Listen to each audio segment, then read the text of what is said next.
They're coming around again.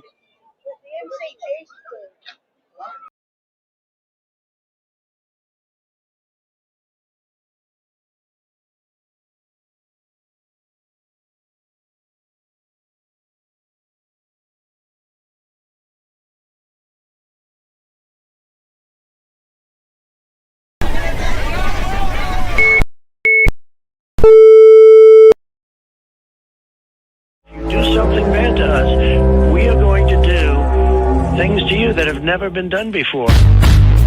We the people tell the government what to do. It doesn't tell us. We the people are the driver. The government is the car. And we decide where it should go and by what route to do. We the people are free. And I hope we have once again reminded people that man is not free unless government is limited.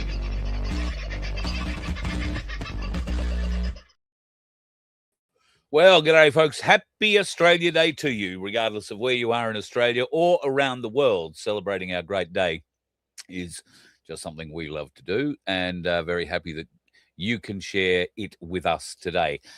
We are endeavouring to get all around the country, but we're a little limited in that there are only so many people who have the link to get into our live stream, and well, we'll share that a little later. If you're at an event and you'd like to share with us, that would be absolutely awesome.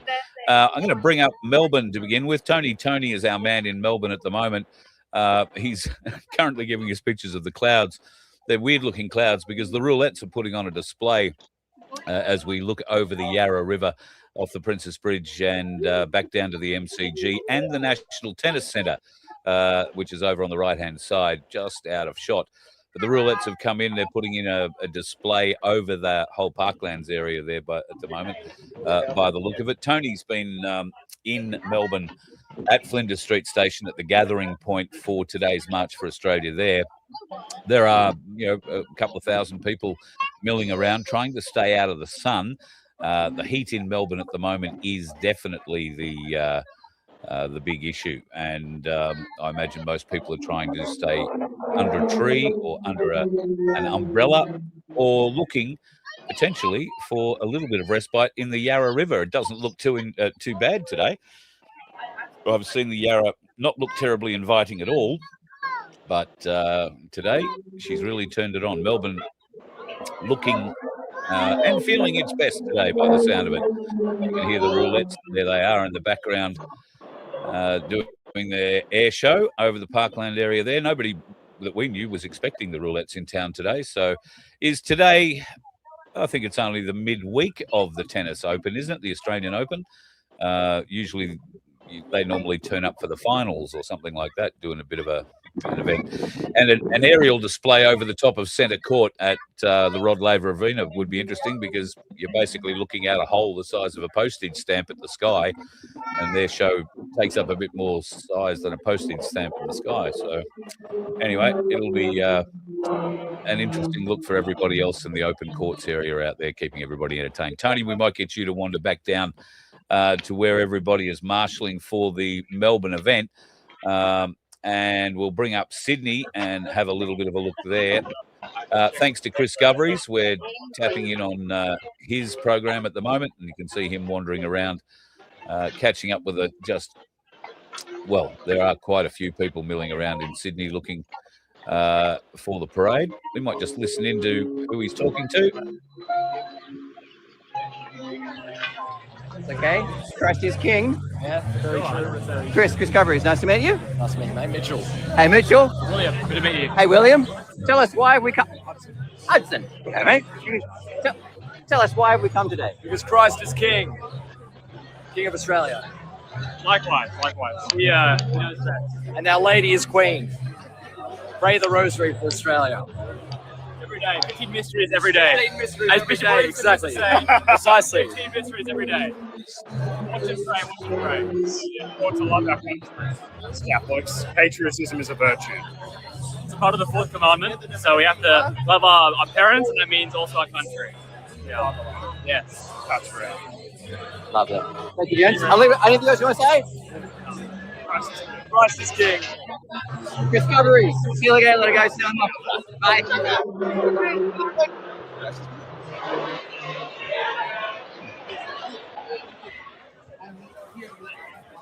Thank you. Hello. Hello, Sasha. Tell us why you become Sasha. Oh, hold on. Oh, tell us. Quick one. Tell me. To stop the mass migration, Yep. but also to unite the people. Thank As long as they love our culture and our way of life and our people, they're welcome. Thank you, Sasha. I got a like moth to a flame. We're gonna.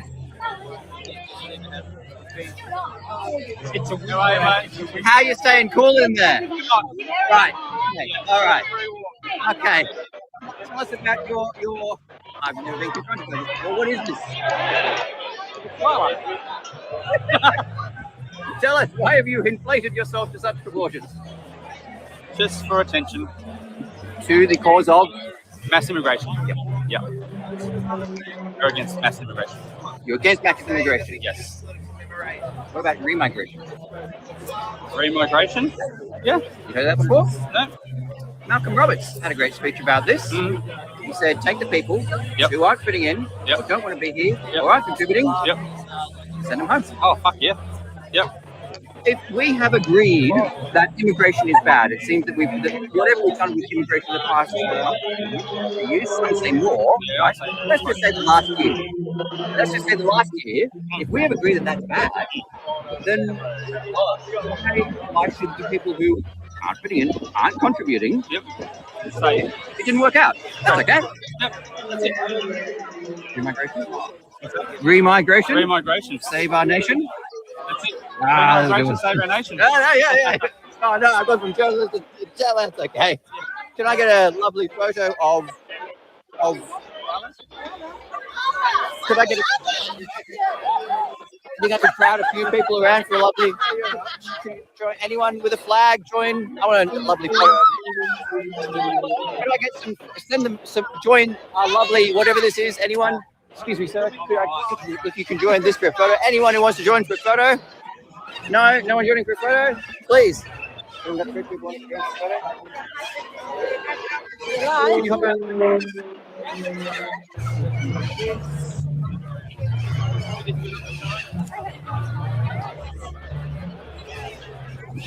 When I say go, you stick the arms out for me. You go like, ah! Yeah, go in. More flags. Anyone with flags, go in. I can go behind them if you want.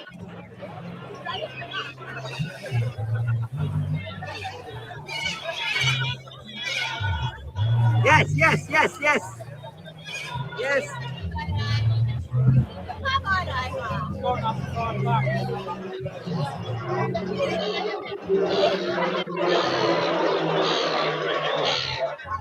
Oh, isn't that remarkable?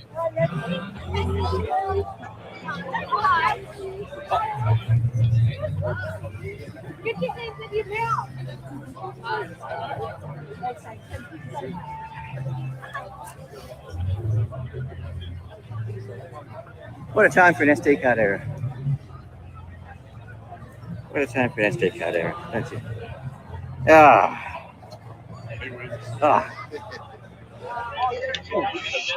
The dreaded SD card error. I always find that to be problematic. One. Back to Melbourne. See if we can get this a bigger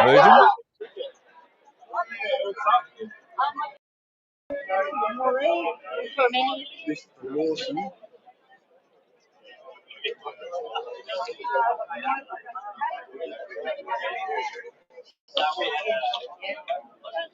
I bought 2 drinks for you guys.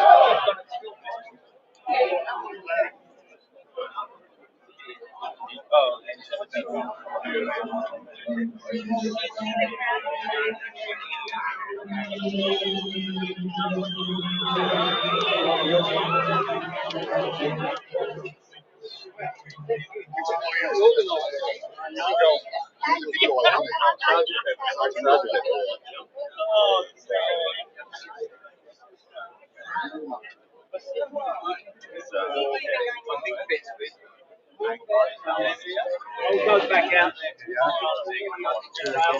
Sorry, mate.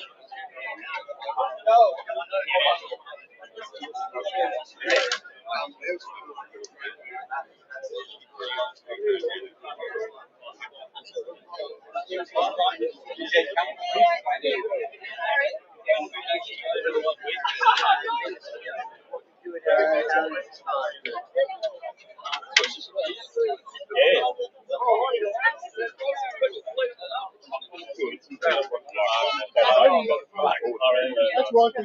Yeah. I don't know. Maybe there might be some other questions we want to ask. Yeah. Do you want to tell them what? Or do you have to be live? So, just curious, we're asking people as well, what is your main source of political media that you I've been in this game a long time. Back in the 80s, when you were involved, you realised the mainstream media would fabricate and invent. When you're actually there, I was involved with One Nation, as you may have noticed. I've been to interviews with Hanson, where the question's been asked, and you've cut and pasted and put another answer to the question, and you think, wow, is this free democracy? Yeah. Being honest, no. Yeah. So I've little or no respect for media. Right. So, what would you say your main source of media, though? Even if the ones that you don't respect, what's your main source that you... Look, I get to watch the ABC a little bit. Yep. Anyone who's fair dinkum knows they're pretty biased. The other, Channel 9, Channel 7 maybe. Yeah. I don't bother with the internet. So you kind of use all of those mainstream media sources and then decipher through it yourself, use critical thinking. Oh, look, from there? No. No? It's How would you do it? It is very obvious that we've got problems. It's called multiculturalism. We never voted for it. You think multiculturalism is a problem? Well, we just saw up in Sydney. You have two varieties of people who don't like each other. That problem was never in this country 40 years ago. Who's the variety of people, sir? We're talking Palestinian supporters, which are generally left-wing people,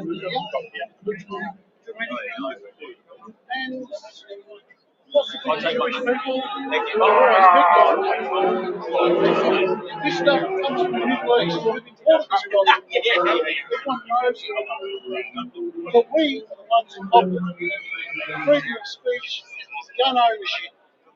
People know that people kill people, not guns. Very good. I like that. I might leave it on that. I appreciate it. So do you think that's the whole gun law thing is to disarm the Australian people? You can only speculate, mate. Sorry? You can only speculate on that.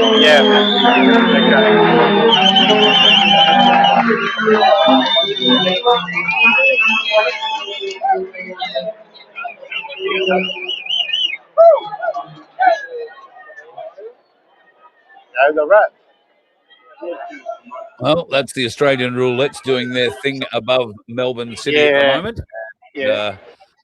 Got a few people there, Tony. Thanks for your work today, mate. What you're doing, being our stringer, our one and only Melbourne stringer. And God, the K's you travel for us. Thank you. Do you want me to ask you any more questions? There to celebrate.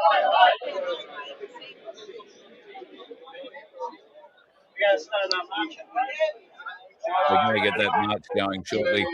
So it's my understanding, folks, that the Melbourne March will begin here at Flinders Street Station. And we'll be going it looks like that march is going.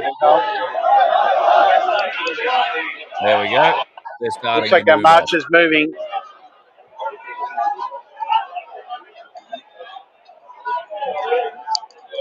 So interesting, mate. You're walking up Flinders Street there. What's the plan? Up Flinders Street to Elizabeth Street, maybe, and then Burke Street up to or Collins Street up to the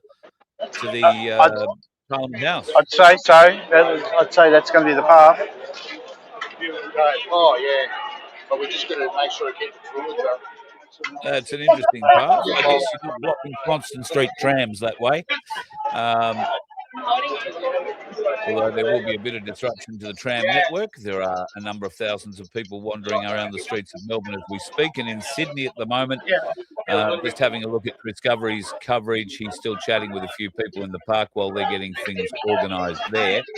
I'm looking to see what feeds are coming available from Gold Coast and Brisbane, which should be getting underway in the next 30 minutes or so.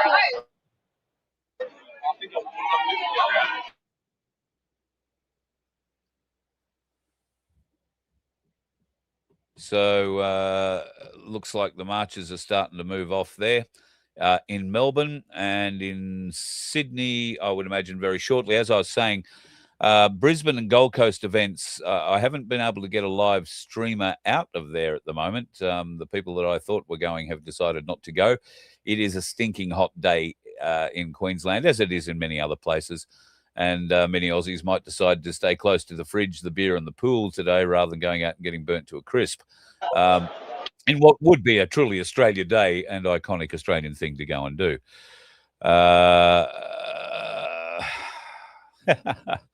Pete, you raise a very good question. Who is on your Australia Day honours list? Tell them thank you. So Pete sent both myself and Vince a marvellous text this morning thanking us and saying that we were on his Australia Day honours list. It gave us an idea, which we will hopefully progress further for Australia Day next year. But wouldn't it be great to have a true honours list of people who are really doing good things for Australia? So, Pete, we'll be talking to you further about your great idea, and I think it's a marvellous initiative. So, folks, you can do this. Who do you feel in your sphere, in the people you know, who makes Australia Australia? Who is, great Aussie blood? Who is, empowering the Aussie spirit? Send them a text that says, congratulations, you're on my Australia Day honours list, which is much more important than the Masonic one that gets handed around on days like today. But that's just my thoughts. So pictures there from Melbourne. Let's just bring up Sydney. Chris is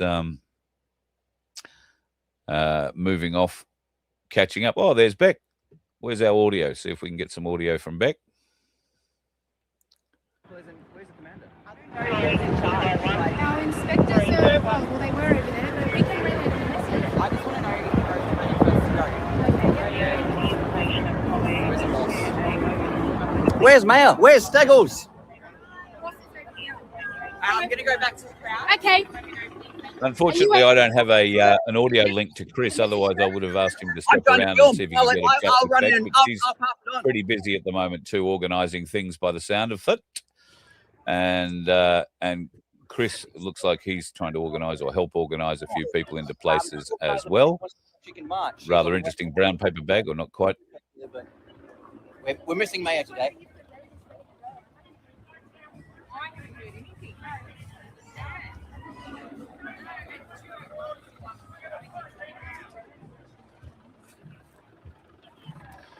Oh my Lord, I've missed that whole rainbow. They don't know. Yeah. Oof. So it looks like the Sydney March is still being organised. By the look of it, nobody's allowed to walk on the rainbow path. Police need Senior Sergeant Mayor back because he was a brilliant liaison. Where's the excellent liaisons to try and help make this happen?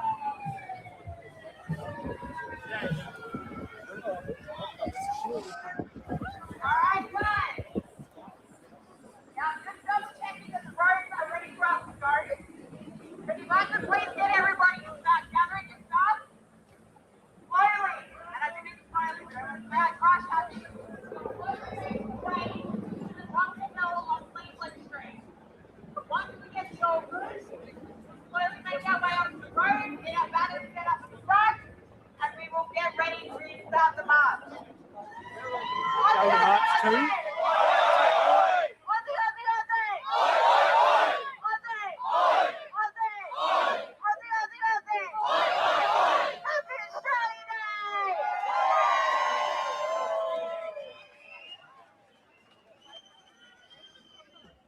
Excellent.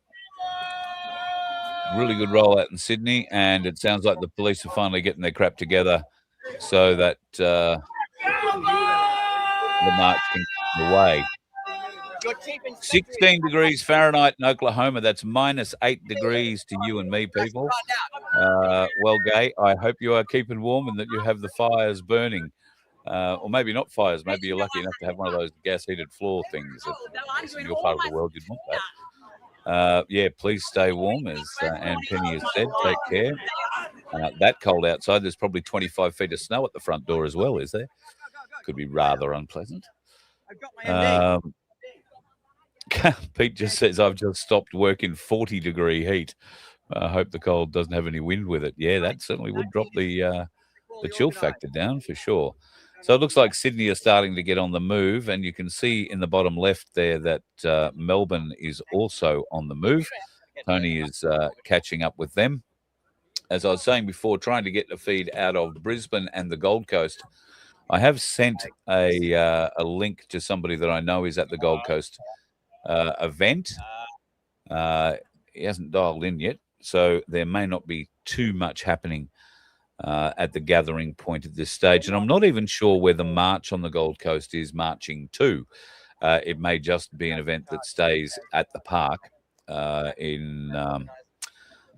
well, I guess it's on the border of Surfers Paradise and Main Beach. So easy to get to the beach after you've attended that one, put it that way. Get over and get into the shade, by which time 1 o'clock, usually the beaches are in shade, and the high-rise shade, that is, and it's quite nice getting out for a swim. Be safe, swim between the flags if that's what you're going to go and do. 3 inches of snow and ice for Gay in Oklahoma, and you'll be hibernating this week. Wow, 3 inches of snow and ice. Yeah, that's no fun. You want to have everything at home. You don't want to have to go out onto the roads for anything at all. That's interesting. The riot squad have been deployed in Melbourne to guide people. Or was that kettle them into some areas? Yeah, well, they certainly don't want the crowd going up that way, Tony, do they? Guy, cameraman.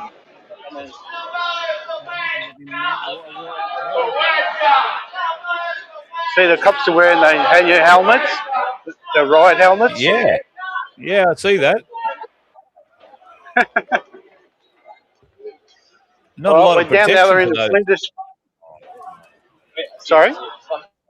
I didn't think there was a lot of protection in there for those helmets. Still pretty high-sided.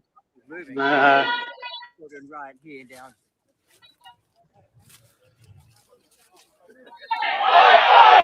So you...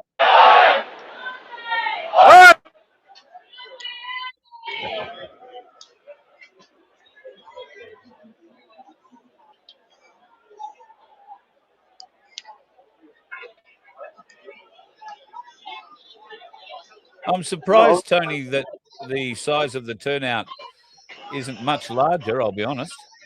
Yeah, hang on. I'll try and get a shot behind me, Carl. Hang on a sec. It goes all the way down the Flinders Street, right back to the railway station. Oh, you wow, see that? Okay. Yeah, for sure. Oh, yeah, well, that's quite the distance. Have you made it to Elizabeth Street yet? Say again? Have you made it to Elizabeth Street yet? Yeah, we passed it. We're on the corner of right. Market Street, and they're still heading westerly direction down towards Crown Casino. Right, okay. Could they have changed the meeting point, do you think? I don't know. I'm expecting them to turn right any time soon. Well, yeah, because for people who don't know Melbourne, they're marching in the opposite direction to where Parliament House is. Yeah, I'd say they're going to go down the bottom and they turn right, go up, and then go up Collins or something like that. Gay says this is reminiscent of the protests in 2021. I would have to agree, Gay. Maybe the plan is to block the Westgate Bridge all over again. Go for a walk up there. You up for a walk up to the top of the Westgate, Tony? I don't know about that, Carl. That's a long way from here. I don't know if my back will put up with that. No, mate. No, we wouldn't ask you to go and do that. I'll catch a taxi or an Uber. Yeah, to the nearest pub for a drink, I would have thought. That's what I'd be doing. Yeah, right, mate. I see you're right. There is quite a lot of people there. I underspoke all of that. My apologies to the good folk of Melbourne. Here comes the MSN again. Here comes the mainstream media. Good on them. Oh, the reporter. There's a reporter. There's a reporter. Well, be interesting to see what lies they're telling about the day today. Yeah. Speaking of lies, I'll keep moving. Yeah, you keep moving. Otherwise, I'll get too far behind. I'll talk a little bit about the lies that we've been subjected to over the last few years. Australia Day has been vilified, you might know, for the last 5 or 6 years at least, as something we shouldn't have, probably closer to 10 years. Well, it turns out that some publicly funded organisations are the groups directly responsible for the activism behind Australia Day. The Australian Research Council is first cab off the rank. Sky News are reporting this today. They awarded sociologists $1.48 million to investigate whether Australia should change the date. The grant integrates contemporary research tools with Indigenous approaches to produce education resources for schools, communities, and multicultural groups, or in other words, impressionable soon-to-be voters. Couldn't be more truth in that. The Institute of Public Affairs has also been involved in pushing this. There have been a number of other high-profile Australian taxpayer-funded organisations who have been actively working against Australia Day and trying to get the date changed, moved, or removed completely. And I'm very, very pleased to say that that isn't the case, that Australians in the latest survey have come out in force to support January 26th as the day we should celebrate our Australia Day. However, apparently this idea has been out for a little while, but I've got to be honest and say I have never heard of it until Anthony Mundine and Pauline Hanson were on the Kiss FM show the other day with Jackie O, talking about ways that we might be able to build a bridge between those who call January 26th Invasion Day and those that call it Australia Day. And the idea put forward by Anthony Mundine was to, if you like, remember what happened to the Indigenous communities on the arrival of Europeans in Australia in the morning of January the 26th. And then in the afternoon, we can celebrate being what it is to be Australian. So to have some sort of commemorative, I'm not suggesting a service or anything like that, but to have some sort of remembrance of and acknowledgement, I think is the word I'm looking for, an acknowledgement of what happened when the Europeans came to this nation. That doesn't mean taking accountability. We've apologized enough. It's an acknowledgement that happened. Let's move on. And at 12 o'clock, when the clock ticks over 12 minutes and 1 second, or 12 o'clock and 1 second, we then celebrate the unity of being Australian and what it is to be Australian, what we have successfully managed to build together in spite of those that would tear us down. I think it's a very good suggestion, one that is very workable. And if you are a semi-fair-minded person, I think you'll find it reasonable enough to acknowledge what happened when Europeans came to this country without, having to beg forgiveness for it, because at the end of the day, I'm an Indigenous Australian. I was born here. I have a share in this country just the same as any other Indigenous person. And I feel very passionately about it, as I know many of you do.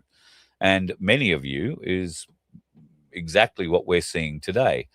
Many of you are out in force waving your flag, regardless of the colour.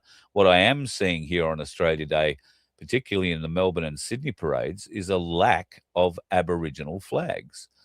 I am seeing a few of the red dusters in there, and the predominant, blue flag that we see acknowledged as the corporate flag of Australia. It's great that so many people have this patriotism for Australians and Australia. Big rollout by the looks of it in Sydney as well, although Chris is looking like he's taking a few shortcuts to try and get to the head of it, of the march there by the look of it. There are ways and means around these marches. If you've never chased a march with a camera, if you stop somewhere, the whole march is going to walk past you and you've got to get to the front again somehow. In Melbourne, it's remarkably easy to get around a certain protest route. You can take shortcuts through shopping centres and buildings and all sorts of different things. I don't know Sydney near as well, but I imagine you could probably do the same there, as it's a bit of a rabbit warren, and find yourself getting back out ahead of the march again. You can see he's managed to catch it up pretty well there at the moment. Still nothing that I'm aware of coming out of the Gold Coast or Brisbane. The Brisbane event is I think the only way to really describe it, and this isn't in any disparaging way, it is a One Nation event. I think Pauline will be speaking there. Malcolm Roberts will be speaking there. There'll be a couple of trusted, if you like, YouTubers speaking there. And I think it'd be a great rollout. It'll be a tremendous gauge for the support for Pauline Hanson and One Nation, and I don't think they need that sort of a gauge for Queensland. Their support here has gone through the roof. Pauline sat down with Channel 9's Carl Stefanovic, who's just got his own new podcast, the inaugural episode of which aired last night, and that was with Pauline Hanson. I watched that this morning. It was a very interesting and deeply probing interview. Clearly, they've had a relationship for many years. He knows her very, very well, and she him. It was a nice interview, very good. She's not making any bones about the fact of the polls saying that One Nation are taking over the country. She realizes that there is a lot of work to do and a lot to do to maintain that. The idea that One Nation could rule by themselves in autonomy, if you like, and win so many seats at the next election isn't lost on her. And there are predictions this morning that they could take up to 34 seats if this kind of wave of popular support maintains and is repeated at the ballot. That's a huge take. That would make them the opposition today, and a very strong opposition going into the next election. There is also some reports that a merger, a union, a coalition of sorts between One Nation and the Nationals might be on the card, but the Nationals do have quite a lot to answer for. They've blotted their copybook on a number of occasions with votes they've supported in the House that go directly against the interests of people in the regional areas, the farmers, and the regional cities. So One Nation quite rightly looks at the National Party and says, well, what value do you bring, considering that a lot of the national voters are swinging to One Nation now anyway, same as a lot of the Liberal voters. So I think the National Party, while a coalition is more than likely the united front that will be required to beat Labor at the polls, that coalition could be very strongly led by One Nation. And you could find the Liberal Party excised completely to lower party status, which I think is where it rightly belongs at this point in time. They are struggling for leadership. They are struggling for ideas. They are certainly struggling for strategy. The people who are advising these Liberal politicians, particularly on strategy, should be fired immediately. If you're looking for people who know how to fight and strategize, give us a call. I know a few. But you've got it so wrong. Liberal Party, you have it so wrong. And I don't know what wind you are sniffing, but somebody must be spraying perfume up your nostrils, because if you didn't have that perfume-aided scent up your snout, you would know the country smells like shit and that you are in part responsible for it. So that will continue until you can find a leader that the people trust and you can develop policies that you can stick to. You know, like oh no, we're not going to vote for any of that. And then 2 days later, that's exactly what you do. You vote for things that the Australian public do not want. You vote for things that haven't had time to be scrutinised, haven't had proper approval processes run over them, and you ram them through on the Australian public. And you wonder why we think you're weak and cowardly.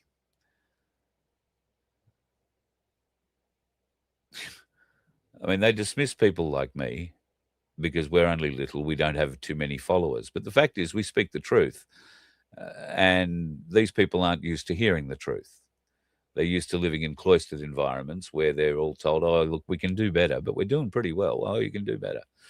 Well, you can do better, but you're doing pretty shit at the moment, Liberal Party and National Party. And I would hope that Pauline and One Nation have the sense to be able to recruit in a very strong manner. That means they may be able to recruit some people from those parties. The idea of Antic coming across, I beg your pardon, the idea of Canavan coming across from the Nationals to One Nation was laughed at by Pauline. She said she's rusted on National. Well, he may well be. I thought Barnaby Joyce was rusted on National too, but the National Party is not what it used to be, and they are no longer a party for the regional people of this country. They are no longer a party for the country people, the farmers, the food producers of this nation. They are now just the second fiddle to a very badly strung Liberal Party coalition bow that every time you pluck a string, it breaks. It's weak. It has no strength, and it certainly has no tone, except bad. So our marches continue. That looks like, well,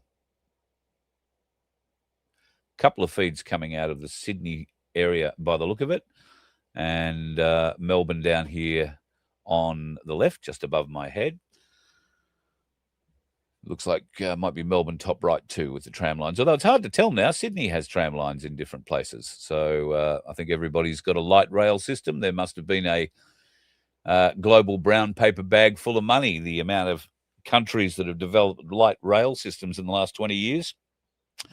And I think the German company that makes, is it German? That makes certainly all of the new rail stock for the light trains and even the big trains here in Queensland have been making many hundreds of millions of dollars out of us for a very long time. Sadly, they did get a whole pile of trains, brand new trains, arrive here in Brisbane a couple of years ago. I'd like to know where they are. Unfortunately, they were built about 2 inches too wide and won't fit through certain tunnels. So they can only be used on lines that have no tunnels and have a certain gap between poles. It's ridiculous. How do you get something like that wrong? Oh, that's right. You put a bureaucrat in charge of it. God. Oh, the Promethean updates. I haven't watched the Prometheans in a while, actually. So thank you, Gay. Yes, I will do that. 2 Melbourne feeds. Thank you, Vince, so I can figure out what's going on. Canberra's got a couple of hundred people at it. That's nice to see that they're getting out in Canberra.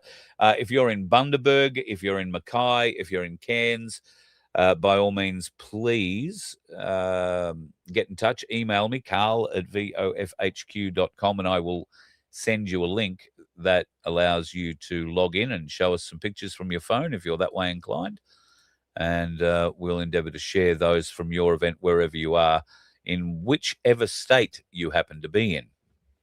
So carl@vofhq.com, and I will email you the link so that you can join us in here and provide a feed from the particular event that you're at and a bit of a catch-up. If you're up for a chat, then we're more than happy to look after that as well.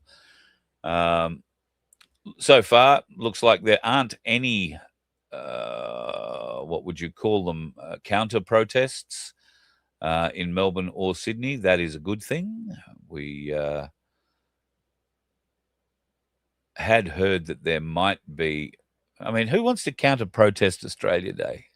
What sort of morons would out themselves as being against Australian while sucking on the Australian public tit for all their welfare and associated other things? So having said that, there are a lot of not very smart people, and they might just go and do it.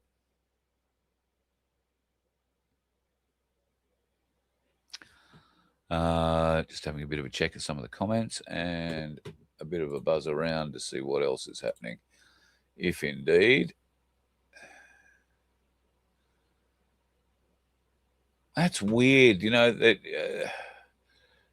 Vince and I were talking earlier about the lack of feeds coming out of this event. One of the things I am particularly surprised about is Joel Jamal and Turning Point Australia.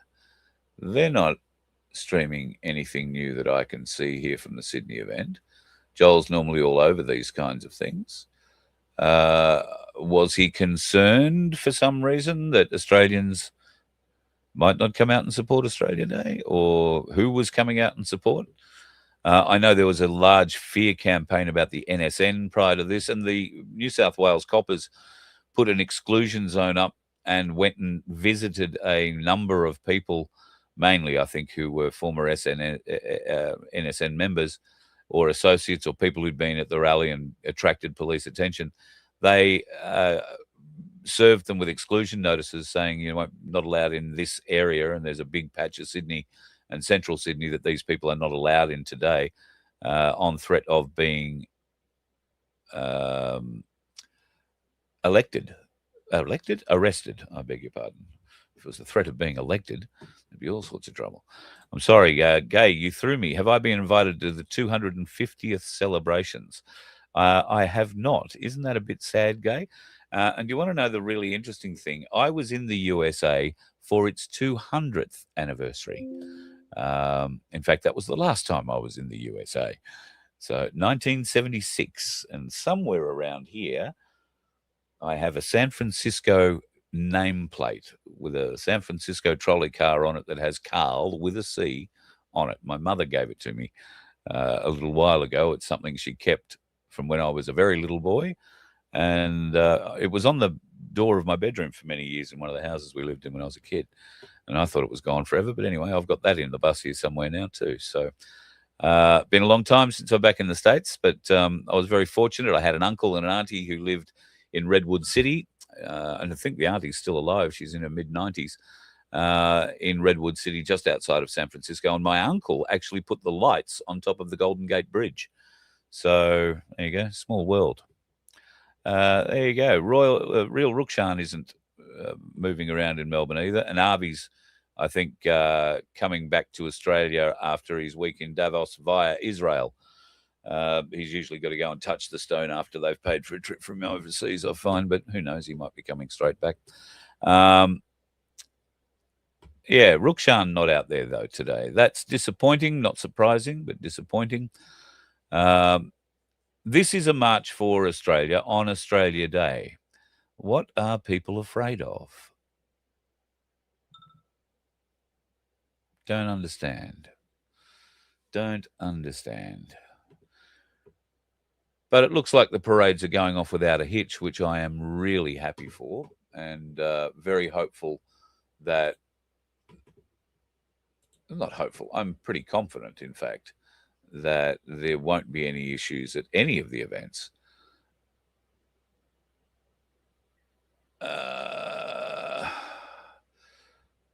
But still nothing coming out of Brisbane or the Gold Coast that we can tap into. So these folks are getting to their respective meeting points where we're told that there will be speeches.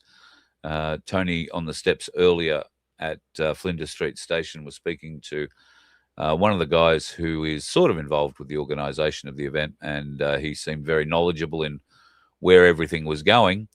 But I'll be honest, they started walking in the opposite direction. I haven't really been watching the Melbourne feed right now, but Tony might be able to give us a bit of an update if I can unmute him, so that he can tell us. Have you swung back towards Parliament House yet, Tony? No, we're travelling north, and I think we're on the corner of the Lonsdale and Elizabeth Street. Yeah, that's it. And we're still travelling north at the moment. All right. Well, it's been a pretty good couple of blocks walk around Melbourne. It's a good yeah. day to get So I hope they're going to turn around right soon and head back towards Parliament House. Well, yeah, you got to think they're going to come back down on it there from Russell Street, maybe, or it'd be something like that. Oh, well, everybody will be puffed by the time they get there. They won't want to stand in the sun. There are a couple of good pubs around there, usually frequented by there's one right across. Right across. I had a drink there last time. Yeah. I had a beer there last time. Yeah. It was packed out. I remember getting a message from Darren Bergworth saying that he and Greenie were about 25 people deep and they had to buy 6 beers each at a time. Otherwise, you drink one, you got to wait 6 beers before you get another one. So, yeah, that's it. Yeah, it's a very, very busy day for them there. There's some bemused Asians sitting there saying, "Oh, okay, I wonder what Australia's doing today." Yeah. He's one not so bemused. That's very true. Very true. So, what's your feeling about it, Tony? What's the feeling with the vibe with the people you're marching around? Oh, they all seem to be pretty happy and excited to be here. So, I was talking to one lady before. She goes, "Without Australia Day, we wouldn't be here." I said, "That's so true." Are you seeing much support for any particular political persuasion? Only One Nation, really. The One Nation, Pauline Hanson cutouts. Yeah, well, as it should be on a day like today. It's really support for the nation, isn't it? Yeah. Don't see any for Nationals, Liberals or Labor. We're still heading north, so I don't know where we're going. Wow. We're right up the top, pretty well the top end of town now. Oh, hang on. Yeah, I think they might be turning right now. Yeah, well, they've probably got to go down Russell or go down, what's the next one up from Russell? Spring. I think we're at Latrobe at the moment. Looks like they're going down. Yep, they're heading east now, down towards Latrobe. So we'll be heading back towards Parliament House, I'd say. Are the police guiding this, mate? Are they out the front of it? I don't mean. No, they're just at the intersections. Right. Just making blocking the traffic off. Just telling people which direction to go, basically. Yeah. There's a couple there now. I don't know if you can see them.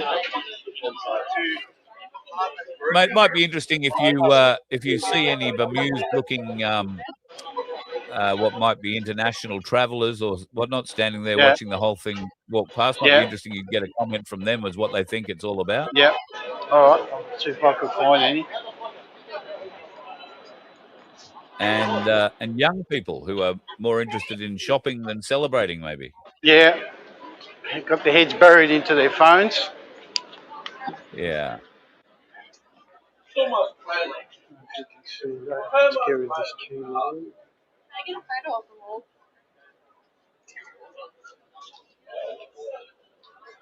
Dropped out. Looks like Tony's dropped out on us. which does happen. We're overloading a lot of the circuits in various places around various cities. We're not the only people who've got a live stream happening out, and every one of those people is probably sending messages to friends and family. So it does take up a great deal of bandwidth, and we're pushing our end to the max at the moment too. So apologies if the signal does appear to be dropping out from time to time. So got a feed coming from Melbourne here, I believe, on the right-hand side, and Chris Goveries is coming out of Sydney on the left-hand side there. Once again, a very good rollout in Sydney. The police organisation in Sydney seems to be the main talking point at the moment, in that ordinarily they have a police liaison officer. That officer's either on holidays or hasn't been assigned to this particular event, and there seems to be a large amount of confusion about who is the police liaison. Anyway, they managed to get it together and clearly got themselves on the path to wherever they're going to meet for the speeches. I'm told that will not be Hyde Park. Hyde Park is part of an exclusion zone that the police have initiated. Of course, New South Wales police have put a ban on marches like this, but they realised that an Australia Day march was not something they could, reasonably ban and expect people to listen to. So it's not much good to me. Vince, you might ring Tony. He's calling me.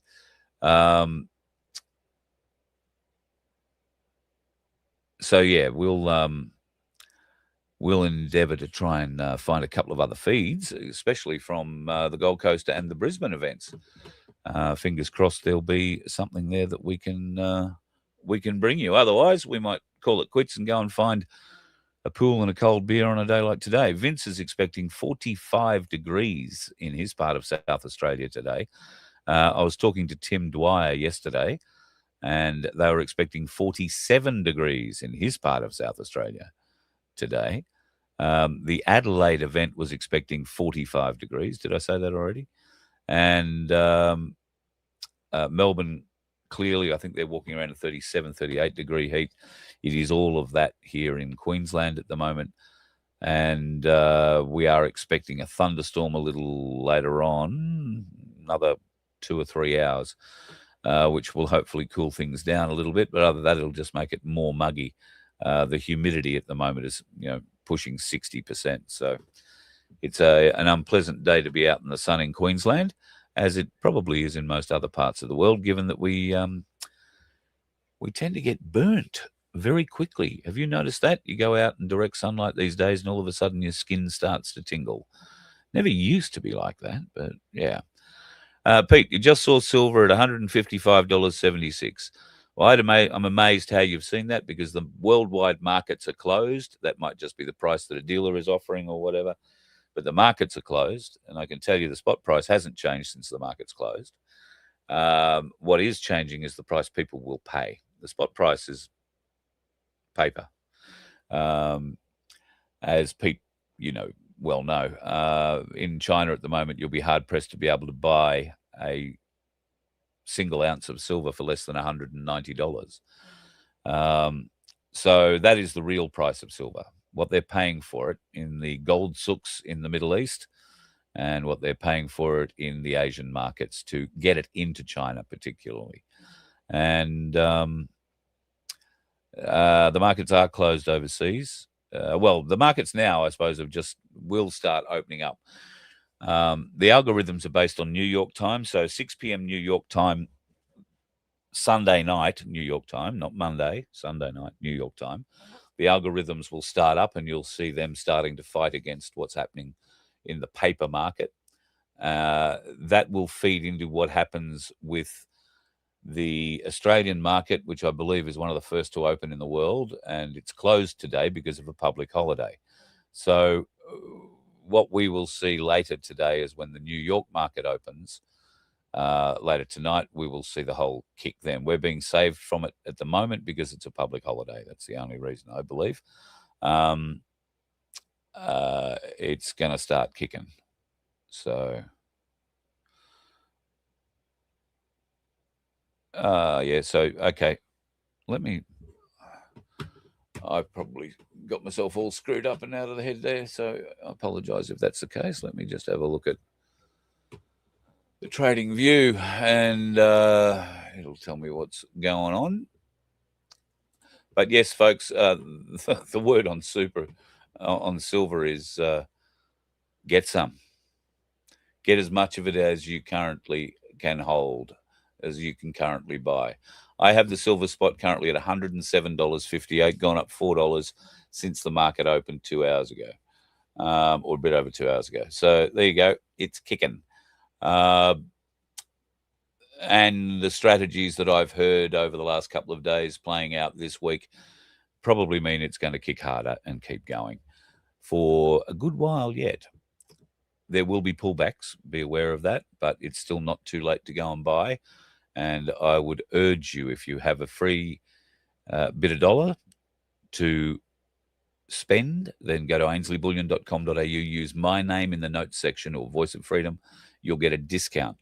Now, it won't be much of a discount, but it is the only discount I believe anybody will give you at the moment when it comes to buying silver or gold, if that's what you're up for.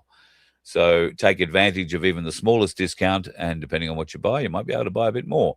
ainslieBullion.com.au. There are some delays in delivery. That is based out of the Perth Mint. The Perth Mint are the refiners. They process everything, and they are processing as fast as they can. They are filling all sorts of different orders, pardon me, from 1,000-ounce bars to kilo bars to ounce bars to coins to rounds to square things to everything. So it all takes a while to get made and then get shipped out.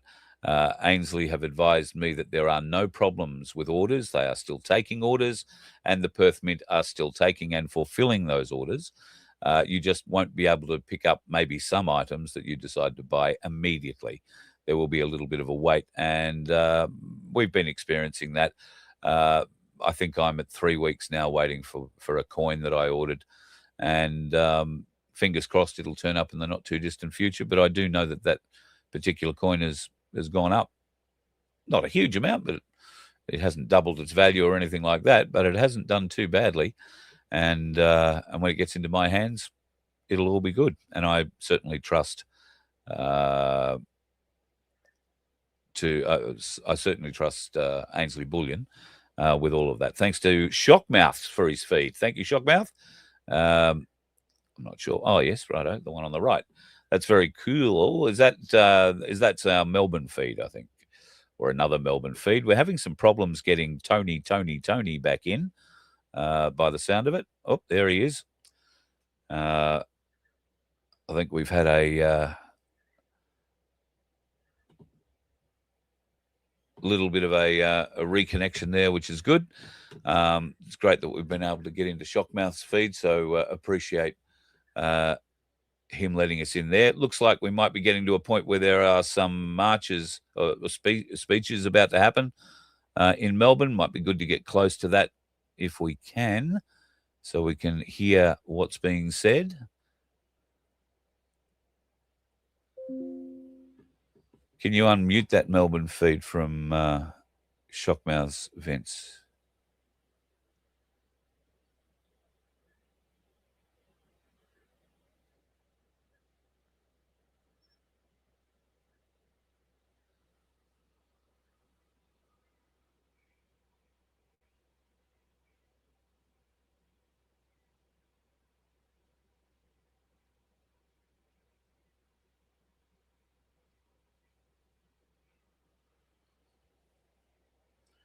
All right, Vince is having a bit of a struggle trying to get some audio out. We've got something muted somewhere.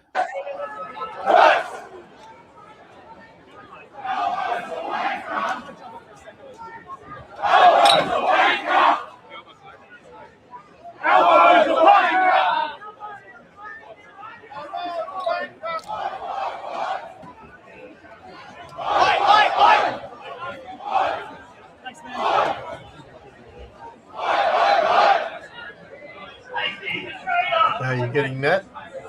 Yep, got it now.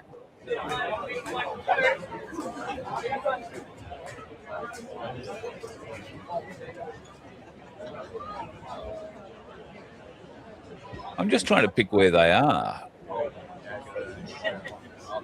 I don't think they've made it to definitely the a front. Melbourne feed. It is a Melbourne feed. Yeah. I'm just trying to figure out. They've sort of come from an angle to Parliament House that I'm not used to.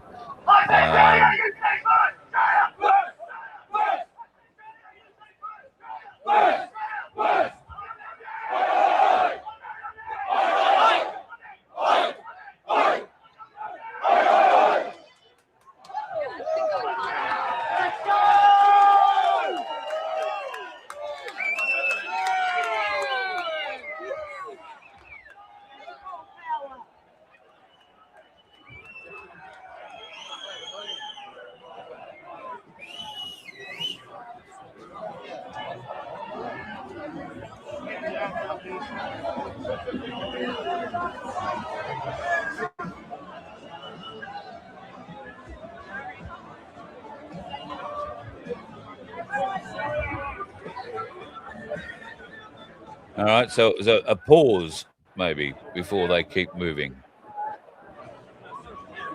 Oh, watch out.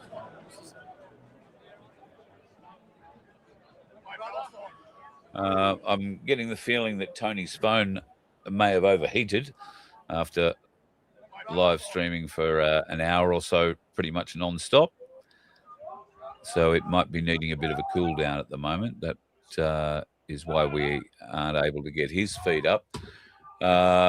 Just gone through $108 an ounce silver. And I've still got nothing from live Brisbane protest march or Gold Coast. No, there is absolutely nothing out there. It is surprising if it wasn't for Chris Discoveries, our own feed, and Shockmouth. That is it. That is all that's coming up on the live feeds in YouTube. It's unbelievable. Now, it's not that I don't think people are attending. I think there are out there, but I'm wondering if there's no cell reception in other places. If they might have backed them down quite a lot. And the Gold Coast is renowned for doing that. It's very easy for them to back down the cell power. In fact, they did it in Canberra when the Million Man March was on in Canberra as well. They backed the particular cell towers down near the near the Questacon and the National Library there. We have a Tony back. I'm just having a look on Rumble to see if there's anything there, but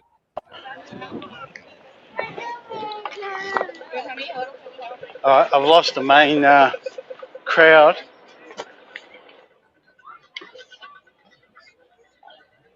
okay, mate, that's all right. You've got a vague idea of the general direction they're heading? Yeah, I'm taking a shortcut back to Parliament House. Yep, that's the spirit. As we said before, there's plenty of opportunity to take shortcuts around Melbourne to get back ahead of these protests, particularly when they walk them around the long way like this. Yeah, I don't know why they took that path, to be quite honest. I wonder whether or not there was another protest somewhere that they wanted to avoid, or they didn't want it to go anywhere near the Australian Open. It's on the completely wrong side of the river. Yeah, we're fair way away from there. Yeah. Anyway, just trying to make Lonsdale. Right, I'll head up north there. And can head down Spring Street. Looks to me like they're coming along either Russell or Spring Street from the Lonsdale Street end at the moment. Okay. Well, I'm heading up towards Russell. I'm heading up to Russell Street now, basically. Heading east. It is a very, I would not know what to do. For some reason, on my Telstra phone, the browser keeps saying it's blocking the the mic and camera for some reason. Must be some setting on the phone. Oh, really? Well, it seems to be working all right. We're getting plenty of pictures from Oh, you. yeah, There's that's Bex. on. It's on my normal phone. Back on the normal phone. I don't know if I wanted to go. Looks to me like the looks like I might be getting another feed from Beck. The Chaos Chronicles, Vince, but at the moment they look like they're in a car, so I don't know how they're helping much from there. Oh, that's the guy from Port Punker. That's a guy from Port Punker. CH. Yeah. He's the one who's been chasing up all the stuff about Desi. Ah, right. Okay. Yes. Yeah. All right. Well, he's in the air conditioning in the car at the moment. Not chasing too good much luck to him. Good luck to him. Yeah, he normally comes up on my He's feed. getting some nice donations out of it. $10 for hot chips. So, well, good. Thank you, Paul. Really appreciate your thoughts, mate. And happy Australia Day to you, mate. Thank you. I always appreciate reading the comments that you leave. They're very important. And if you do leave a comment, folks, we do read it. May not always reply to it. Vince tries to. If you upset me with your comment, I might reply, but usually not. So I don't enter into those. You're welcome to your opinion. And I certainly do not believe that you have to believe what I believe.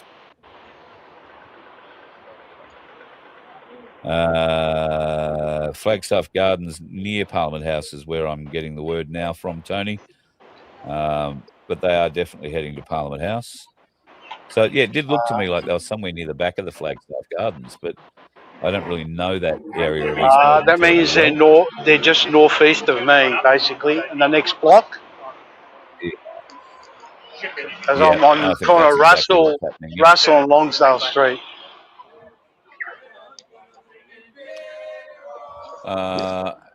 And yes, I cannot believe.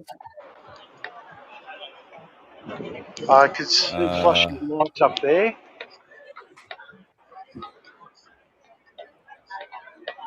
So we are simply getting. It's got to head east now. Absolutely freaking out.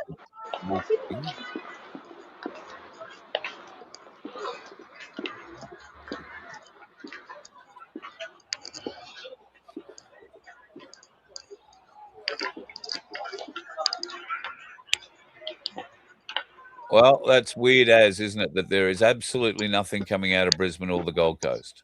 We cannot find any feed on any other channel.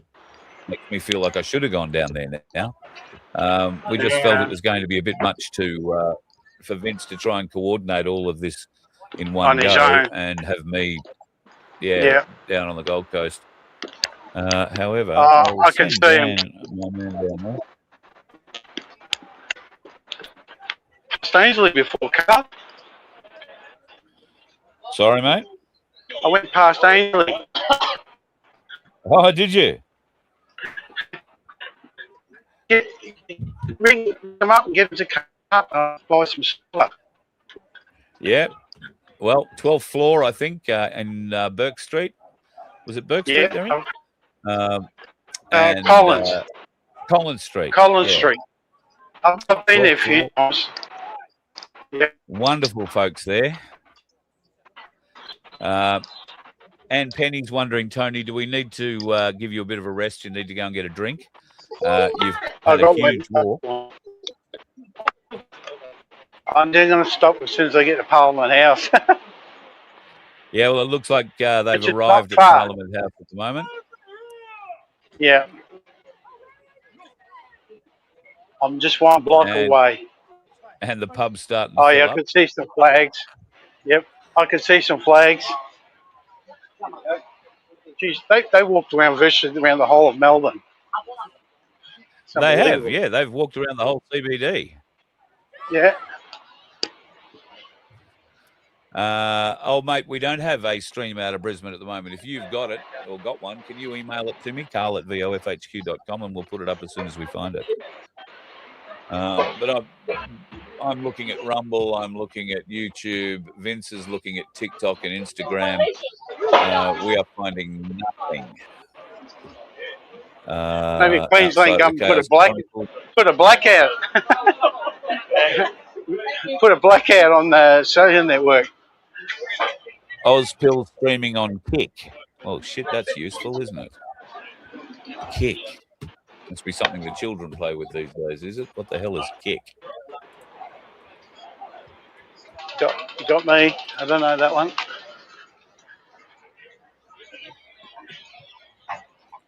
Okay. Well, it's a beta thing, so God knows what it would be like. Let's have a look. I had to wear my good shoes today. Oh yeah, I can see them. Okay, I can't see anything here.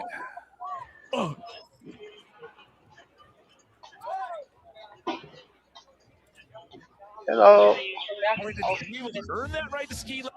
Okay. Yeah, so Ozpill's covering Melbourne. I can see it at kick.com, Vince. Big Pan. We're getting the PA system set up right now.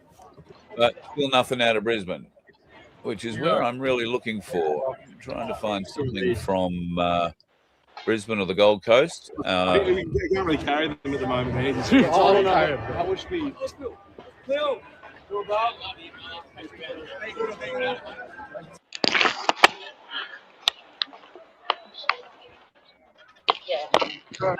What can I even do with these? That's why Yasin's supposed to be grabbing stuff. Like this is that situation. But he's at the front, man. So we've got to get up there. We've got to get up there and start setting up. I'm just going to back myself out of this for a minute, folks, and try and sort something out with the Gold Coast. People just give you stuff at events, like books and sorts of stuff. Yeah. You need someone to take it all. Oh, no, back to Australia, British again. Oh, I had to call.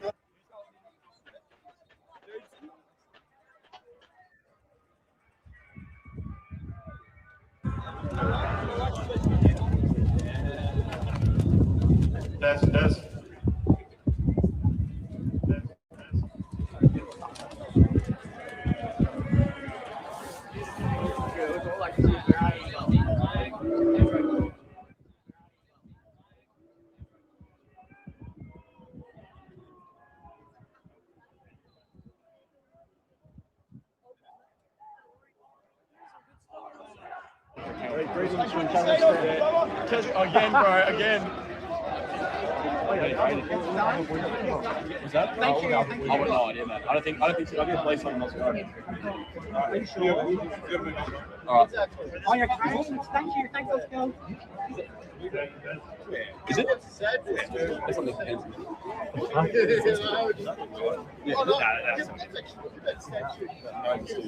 Are you sure? Are you sure? What's your guess for the big balls you're going to become involved? I've not seen a single agitator. No, just surprised. The police have done a pretty good job. I think George Soros is checking us. Yeah. No paid protesting. Yeah. No, Get Up's run out of money now. I'll say it seems very. Get Up's got no more money, so there's no protesters. Exactly. No one's been paid. Right. So you want to get up there now? Yeah, they're asking for you on the phone, mate. Yeah. So they called me. Yeah, see you again? No, Other one.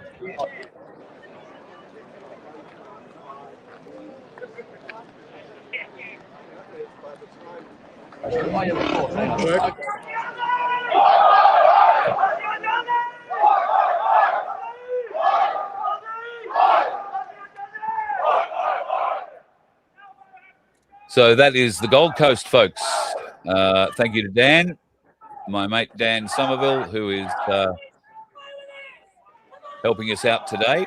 I was meant to be there with Dan, and I pulled out this morning. So thankfully, he's been very generous and allowed us to jump in on top of him. Everybody down along the beach there. beautiful part. So the Esplanade looks like it is forming the at least part of the route that everybody is marching on Australia Day. And what a great place to be marching along the beach in Surfers Paradise.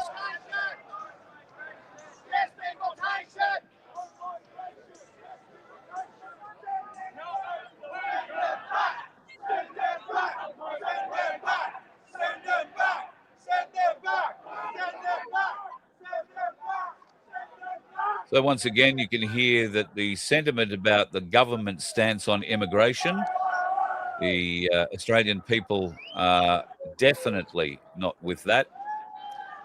It may sound a bit hard to say send them back, but there are so many Australians living rough on the streets, unable to put together rent, unable to, find a job that pays enough money to even be able to rent a house. I feel for those families. There are plenty of families living rough in their cars or in tents on the side of roads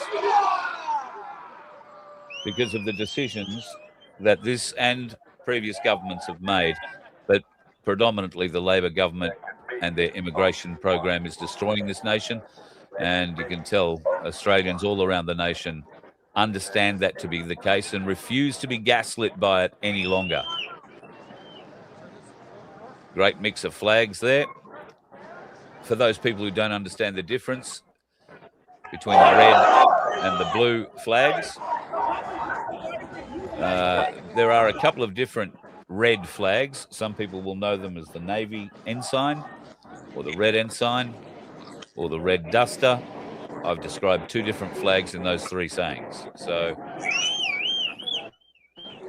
if you are looking for the flag that our Anzacs fought under, thank you, Dan. Missed Dan there, so we'll pull them back up. The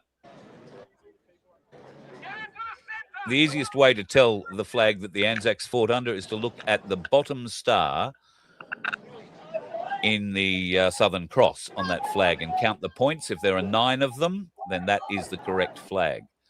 And then if you count the points on the stars subsequently in the Southern Cross, you'll find they go 9, 8, 7, 6 and count backwards. Whereas if you look at the flag, that one there, particularly on the right-hand side, the blue one, you'll find all these stars have the same amount of points, I think, from memory.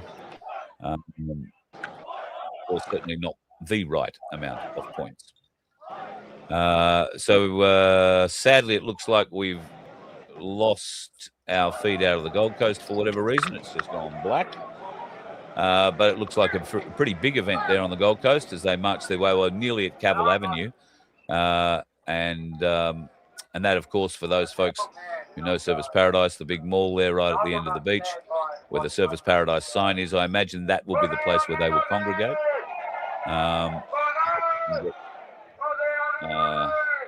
Going back.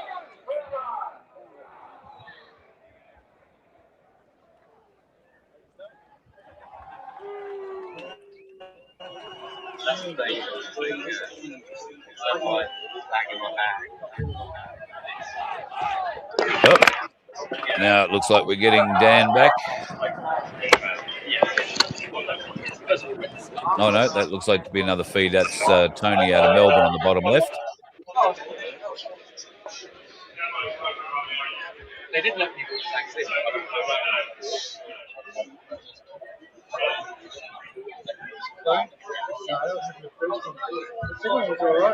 We'll try and get close to somewhere where we can hear these speeches.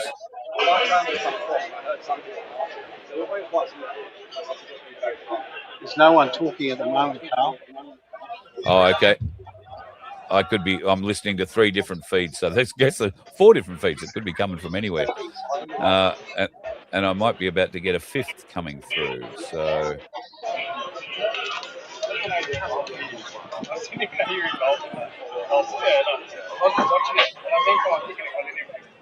So I'm just getting... thanks, Frank.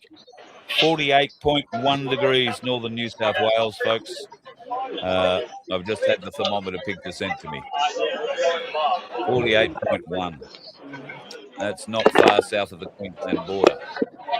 So it's a warm one. It's a warm one all over. So Ozpill, you can see down in our bottom left hand of our combined screen. He is the guy that has been organising in large part what's been happening in Melbourne for this event, along with some others. Above him, we are getting a feed from Sydney, from Discoveries. Chris Goveries is a YouTube channel. I urge you to go along and subscribe to him. He's always out and about in Sydney when there's a rally of any kind. And then for Shockmouths, who are sending us a feed also out of Melbourne at the moment. He's standing a bit far back, but it gives you a great idea of the size of the crowd that they have in Melbourne at the moment. It is quite spectacular. We might just mute Ozpill's audio, if that's the one that's really loud. And Tony, I think, was going to try and make his way a little closer to a stage so that the PA could be heard. We might be able to get an idea of the speeches.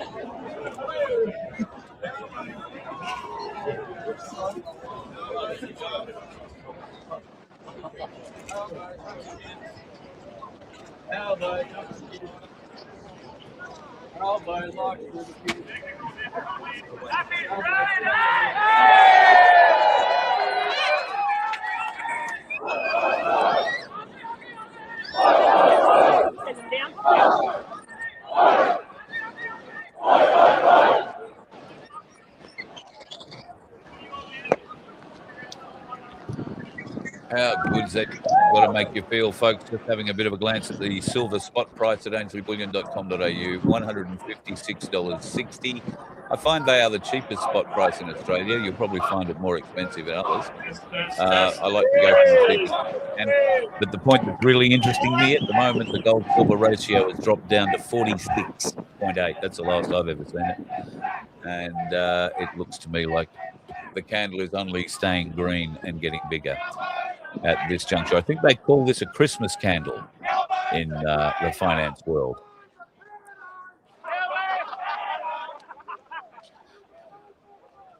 Great pictures. Thank you, Dan, coming out of the Gold Coast.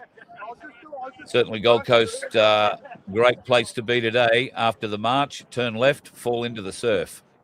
Just make sure you do it between the flags and keep an eye out for the things that have big teeth and fins. Not that there have been any shark attacks on the Gold Coast. Sydney seems to have been the place for those in the last week, although I would advise people don't go swimming in dirty water. The bull sharks have been cooped up in the rivers because it's so hot. They've come back out of the rivers en masse. And there is a lot of very hungry sharks getting washed out into the salt water areas. We will. It's a great roll up on the Gold Coast today and a great march through what is an iconic part of the Australian tourism landscape. Australia Day on the Gold Coast, it will have thousands of people from all over the country still there celebrating their school holidays or not having to go back to school. That'll be pretty cool. And then, of course, just to the left of that picture are the high-rise buildings that many, many thousands of dedicated Australians live in. There's Dan doing a great job. Thank you, brother. Appreciate everything you're doing. He's keeping us up to date as best he can as they make their way down to where the speeches are going to happen. I'm not sure where that's going to be. I assume it could be at Cavill Ave, but I could be wrong. Some great pictures now coming back in on the mixed screen from Melbourne. You can see out in front of Parliament House there, there's got to be 5,000 to 10,000, even more people. I think it stretches back down Collins Street, the numbers there. And also from Chris Goverys, it looks like the speeches are about to get underway. They've got the truck with the PA system in. And, yep, looks like... down the street, there are anti-Australian marches happening as we speak. Invasion Day, they call it. No doubt they will be burning flags, spilling fake blood all over the streets with their anti-white banners spewing their nasty rhetoric. These are the same types of people who are desecrating and destroying our statues and monuments, seemingly with impunity.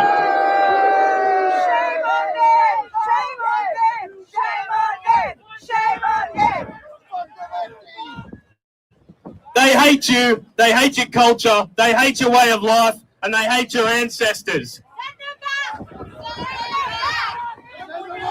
As we speak, they are rushing through citizenship ceremonies of foreigners. Let that sink in. They use our national holiday to rush through their replacement ceremonies.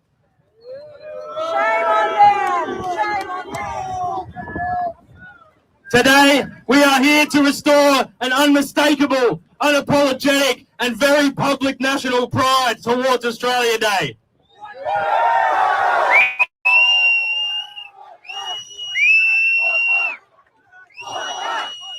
This is a day that used to be proudly and publicly celebrated and loved in this country. However, in recent decades, there has been a huge coordinated attempt to manipulate Australians into being ashamed of our own heritage, identity and history. Congratulations to everyone here for not falling for the intense generational propaganda.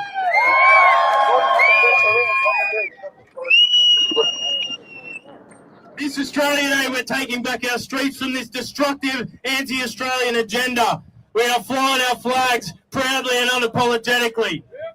We are a nationwide movement, and this is probably the largest display of national pride on Australia Day for many years. According to multiple mainstream media sources, a new poll has shown that Australians are standing firm on national pride, with 88% of voters declaring they are proud of their identity and want a day dedicated to celebrate the country. Ladies and gentlemen, the days of self-deprecation and suicidal empathy are well and truly over. They have awakened the beast, and the beast I'm talking about is true blue, patriotic Australians, and there is nothing they can do to stop it.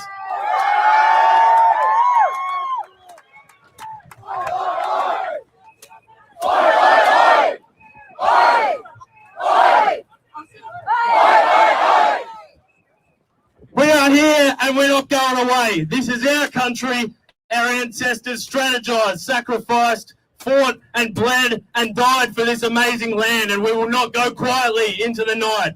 We have an obligational duty to pass down a decent nation for the next generations, just like our ancestors did for us. Despite the traitors who are trying to destroy us with their mass immigration and their oppressive and tyrannical governance, we will keep standing strong. Australia was built by legends and it must be saved by legends.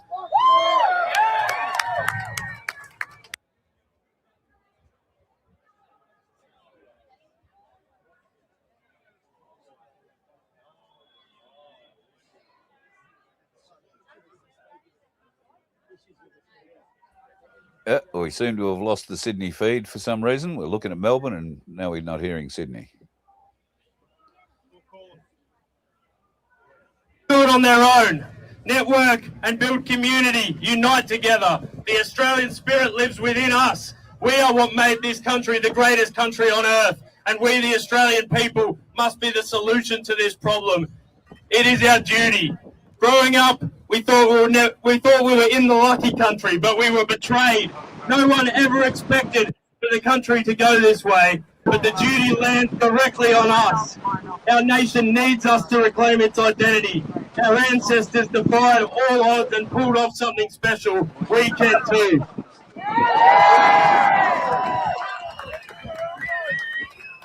That's all I got today. I just want to give a massive shout out to our Gold Coast organiser, Michael, who was violently attacked by multiple men of Middle Eastern appearance. And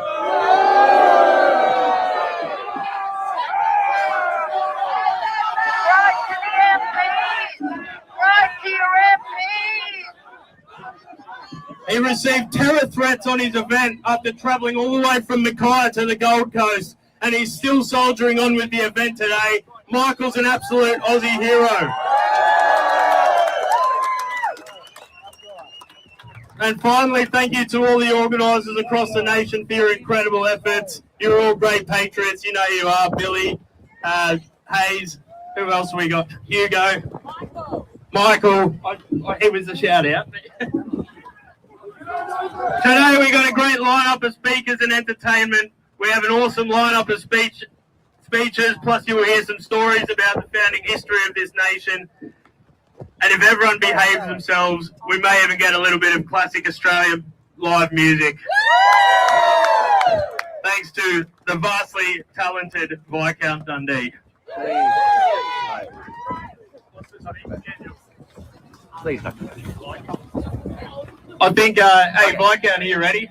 Do you want to do a speech, mate?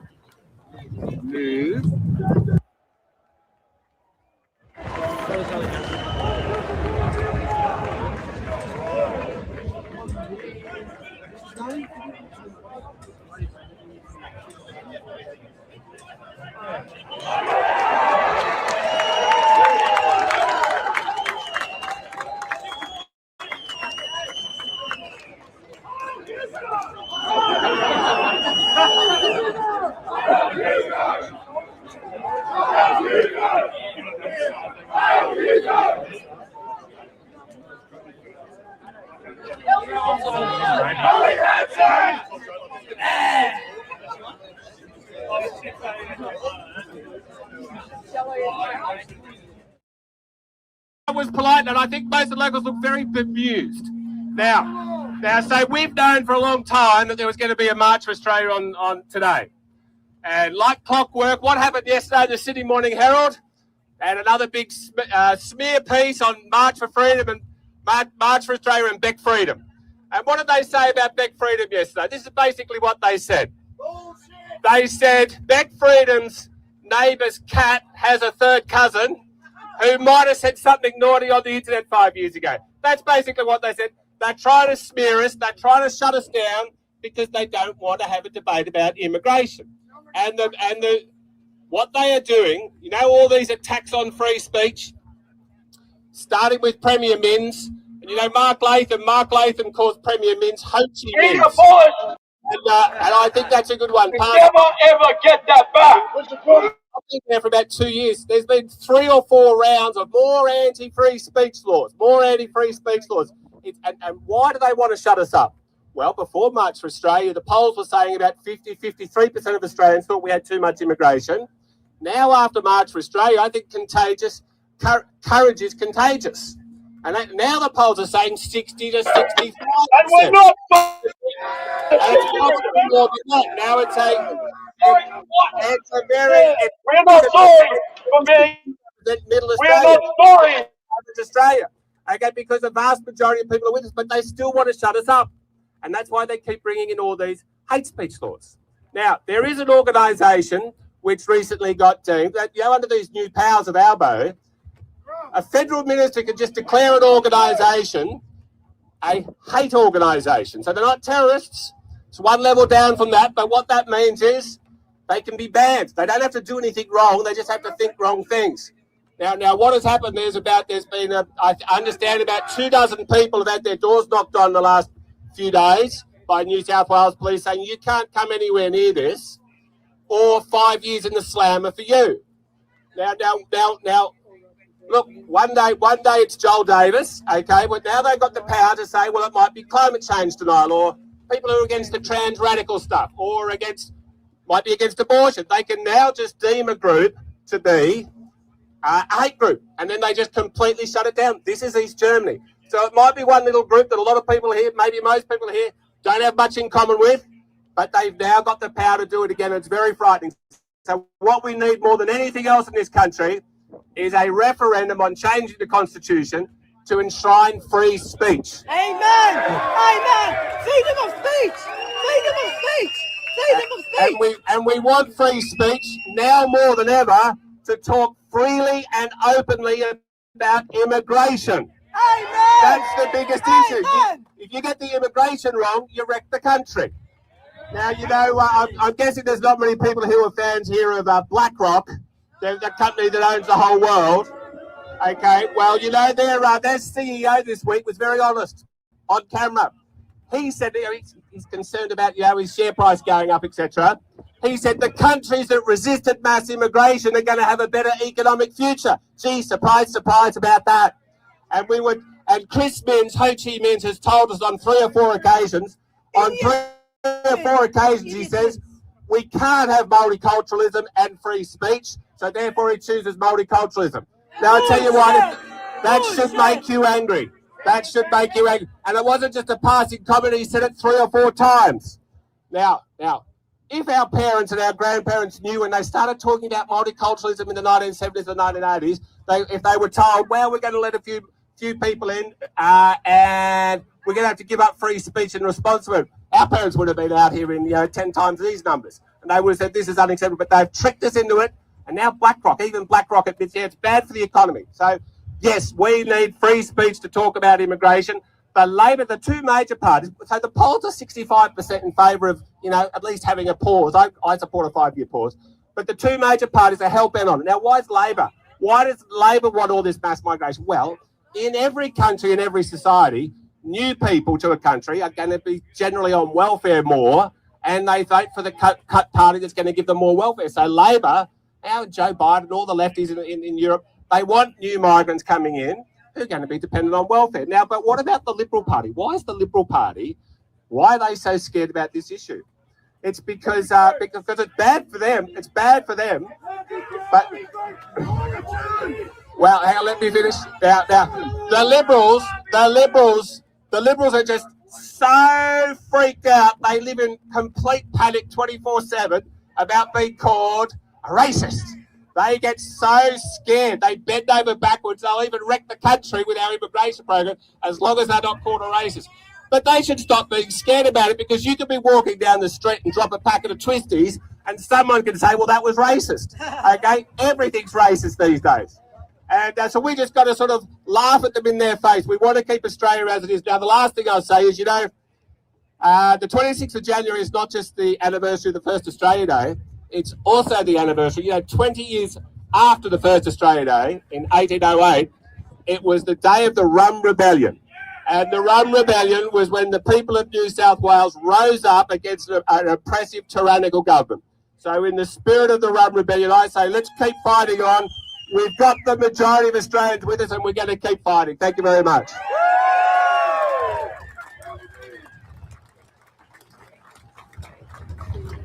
Happy Australia Day, mate.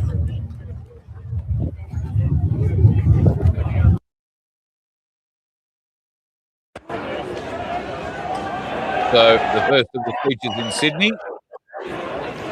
They're setting up for speeches on the Gold Coast. That'll happen on the beach in front of Cavill Avenue under the Surfers Paradise sign. And it looks like Ozpil and crew have just finished speaking at the Melbourne event. It looks like he's still going there, but it's a bit of a delay. I've got a different feed that I'm getting from. Who am I getting this from, Vince? Audition Australia, and they're also floating around in Melbourne. Still only getting intermittent stuff from the Gold Coast. What we're doing is getting into position there. I'll just send Dan a text.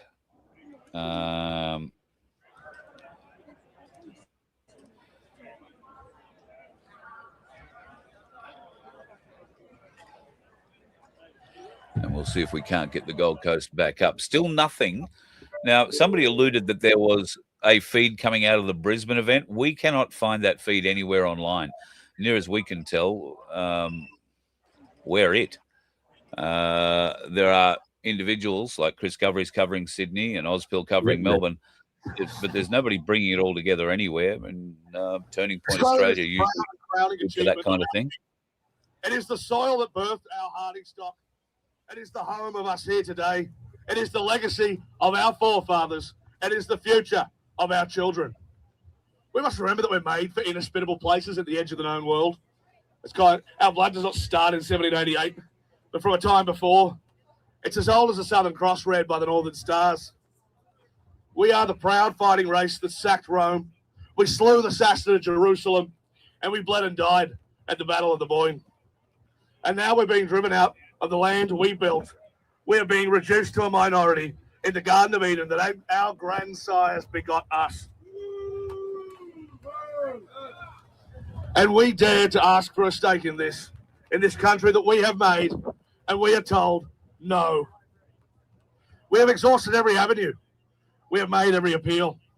The Parliament has made it apparent that they no longer have any intentions of representing us whatsoever. Canberra has closed every door in our face. No! Come on, Parliament! Come on, Parliament! But by attempting to stop history in motion, it's performing a ritual to a dead god.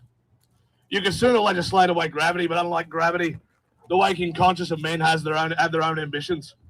We have been threatened. We have been dishonoured. We have been debased by perpetual hunger. Whole peoples have lost the tense force of their race by the gnawing wretchedness of their station.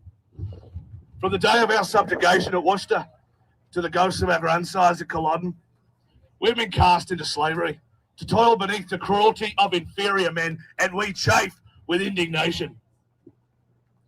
In this moment, you'll never know how many hearts beat for the destiny that lies in wait, for the opportunity to avenge the sacrifice of our ancestors, as not even death can stifle their battle cry. Amen. There awakes in our souls a deep yearning for the ancient institutions that linger in our minds today. Men are tied to disgust of the politics of money and long for the ancient sense and connectedness to the higher and selfless orders of chivalry, of belonging, and of duty. We shed all ideology, for the only thing that can cast aside one great power wheel is another.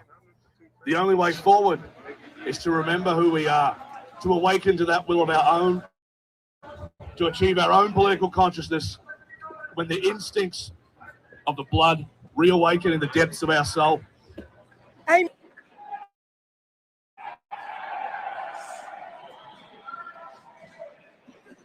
Amen. Amen. Oh, guys, Amen, brother. as I said, Do not dread the hour at hand. And For war is the father of all great things. And this fight for our survival, this heroism displayed, your attendance today defines who we are going forward and what we will become. Amen. Historically speaking, on such occasions, men have arisen to the challenge of the day. Men who will say and do things that transcend the current paradigm. And it is incumbent on each and every soul to decide how their conscience sees fit.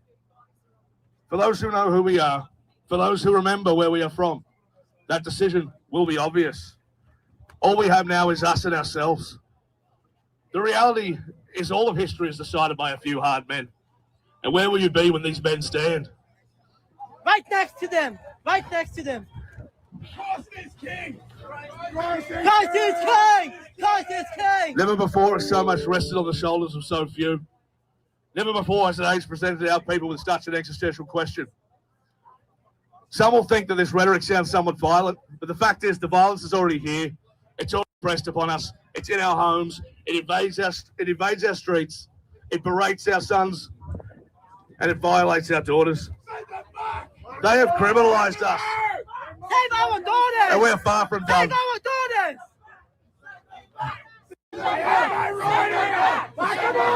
Send them back! Send them back! Send them back! Send them back! Send them back! They have criminalised us, and we're far from done. They will try and tear us out root and branch, and they will fail. They have beaten us pillar to post, and we still stand. Our destiny can be stemmed by no army. It can be abolished by no law. Our enemies are shit and a silk stocking, and we will break them like glass. Free Joel Davis! Free Joel Davis! Free Free Joel Davis! Free Joel Davis! Free Joel Davis! Free Joel Davis! Thank you.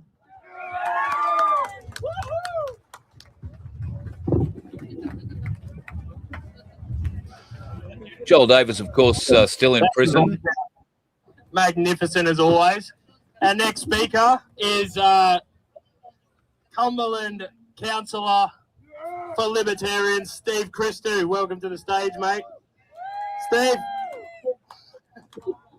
Joel has been in jail since Annika Wells took it just like to something that he said.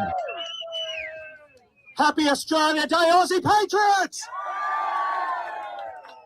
I'm glad to be out here joining so many Aussie Patriots today, celebrating this country's great day, because we have many that don't love our country, and they're across the other side of the city. Boo! Give them a big boo! We are seeing our country being flushed down the toilet right before our very eyes. And we've got Anthony Albanese, the Greens, and the Liberal Party to blame, because they are all together importing ISIS brides under the cover of darkness. Okay? Now look them up! Look them up! That's right, sack all of them. Not only are they importing ISIS brides, they're there also welcoming people into our country that don't like our way of life. Devaluing Australian values. Send them back! Send them back! Send them back! Send them back! Now, unfortunately, you know, everything that happens these days, our governments are quick to call it a catastrophe. It's been a major incident, a catastrophe. And bit by bit, they want to take away our rights and our freedoms. As we saw with these so-called hate speech laws. We don't need hate speech laws. We already had laws. What we need is laws targeting Islamic extremism.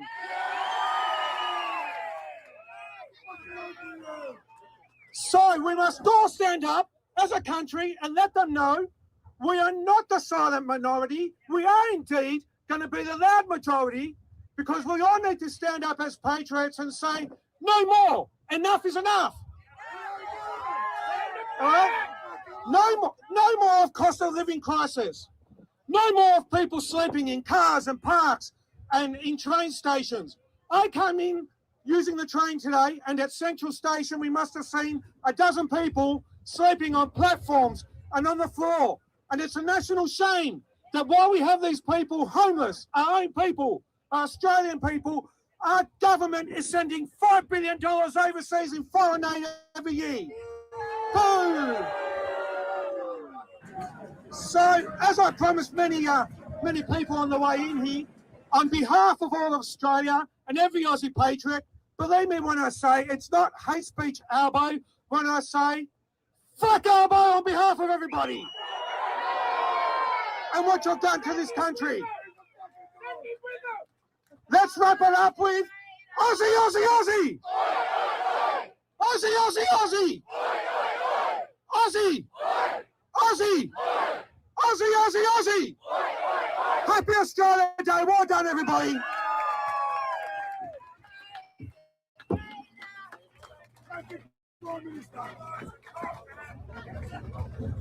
Thanks, Steve. That was good. Our next speaker is Beck Freedom. Give her a hand, everyone. She's put in a lot of effort for these events, so. Hey guys, how you going? I appreciate every single one of you that came here today. You know what's important, and that's our country. Now, I stuffed up. I didn't write a speech, but that's okay. I've got a little bit written, and then I'm going to get our good friend Viscount to jump up and sing us a song that's to do with what I've got to say. Then after that, I'm going to come back up and have a chat to you guys about some of the things that happened while we were on our march that were absolutely disgusting. Now, heritage, culture, and identity are all things that should be protected. All things that should be celebrated in Australia on Australia Day. By the government was diversity.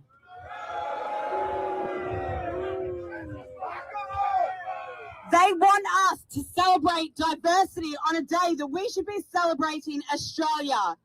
They want us to welcome modern Australia with open arms and say, yay! Modern Australia is destroying our country.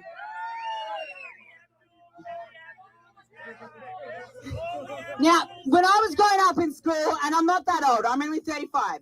When I was at primary school, we used to sing songs. The songs that we used to sing were songs that represented our heritage and our culture. One of my favorites was Botany Bay. Now, that song represents what we as a people are, true and true. These days, I've got 2 primary school children. They had no idea what that song was. They had no idea. It broke my heart. It broke my heart because we should be remembering the people that came here on the First Fleet. We should be remembering them and showing them respect and love for what they did for this country. They are the reason why we are here. All right, I'm going to get Viscount up. He's going to sing us Botany Bay. If you know the lyrics, please sing along with us. Here we go. I've got the Australian flag. I was looking for it. I couldn't find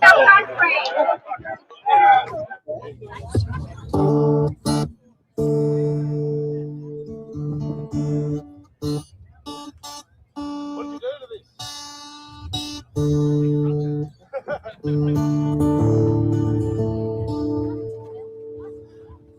Do you want to stand around while I tune this, or the microphone's at back height? Hold on. Oh, that's good. That's based actually. That looks cool actually. Oh gee, I was gonna kill myself. Well, goodbye, old England forever. I couldn't find the flag and my farewell to my rum cause as well. Farewell to the well-known Old Bailey, where we used for to cut such a swell. Singing to-rely, a-da-dee. Singing to-rely, singing to-rely, a-da-dee. We're bound for Botany Bay. That was good. You're all beautiful singers. There's the first one, and he's our commander. He's the first mate, Thank you. There's the first and the second class passengers, and those are what we convicts go through. Singing to-rely, a-da-dee. Singing to-rely, singing to-rely, a-da-dee. We're bound for Botany Bay. And if I had the wings of a turtle dove, over the ocean I'd fly, into the arms of my Molly love, and on her sweet bosom I'd die. Singing to-rely, a-da-dee. To-rely, singing to-rely, a-da-dee. We're bound for Botany Bay. Now all you young ladies and duties and duchesses, now listen to what I've to say. Mind all is your own that you touches. Oh, you'll join us in Botany Bay. Singing to-rely, a-da-dee. Singing to-rely,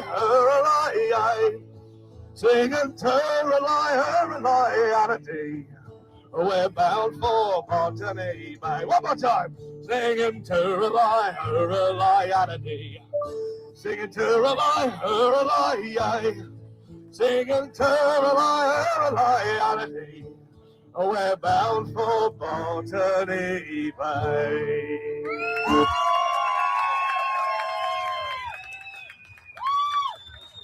Thank you, Viscount. You're an absolute legend. And if you guys like the sound of his voice, hang around because he'll be doing a few other songs for us, some that he's written himself, which I'm looking forward to hearing. All right. Now, like I said, I just wanted to go through a few things that happened whilst we were marching. Yeah, I'm sure you've all seen in the media that we did have some marshals that I were at the time unaware of who they were at the first march.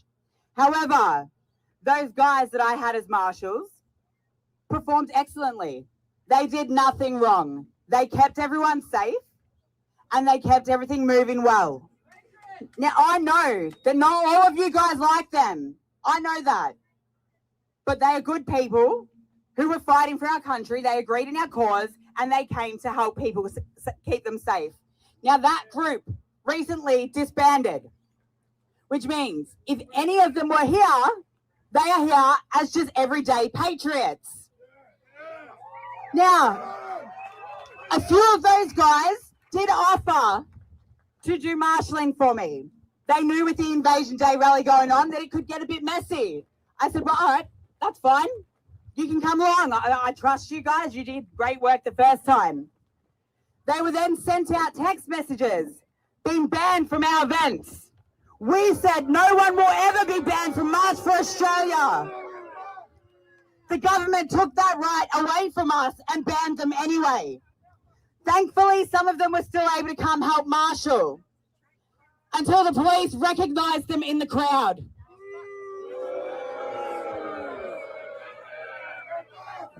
These men were doing nothing wrong. They were marching with us, keeping an eye out for Antifa and infiltrators, which they had found several in our crowd.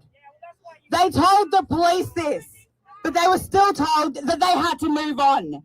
They were walked to the train station as if they were irresponsible little children and told to leave the city. How is it that men who aren't part of a hate group, aren't part of the NSN, were here to keep patriots safe, were told to get out of the city? Yet we were walking past people that were calling us racist, abusing us.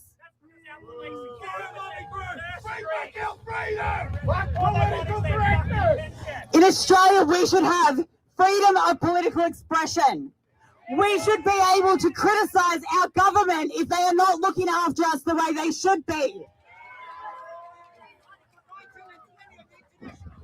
Silencing Australians will not go well. We will just get louder. We will get as loud as we can, and we will make sure that our government knows that we are unhappy with what they are doing to our country. We are unhappy with patriots being banned from marching. We are unhappy with rapists being on our street, murderers being on our street, robberies happening on our streets. Australia needs to put Australians first. There's just one other thing I'd like to address before going to our next speaker. Now, this one's a bit sad. Unfortunately, in Queensland, our newest member of the MFA team is Michael. He was set to run the Gold Coast location. The night before, he was gang bashed by a bunch of Middle Easterners.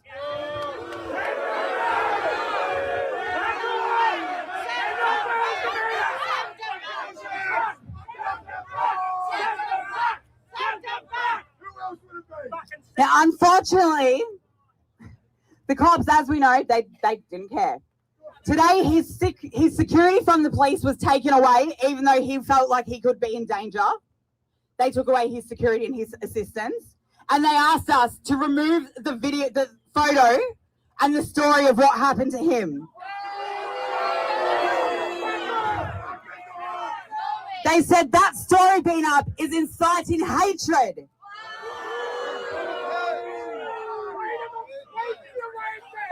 Essentially saying that informing fellow Australians of violent and aggressive behaviour to their people is inciting hatred.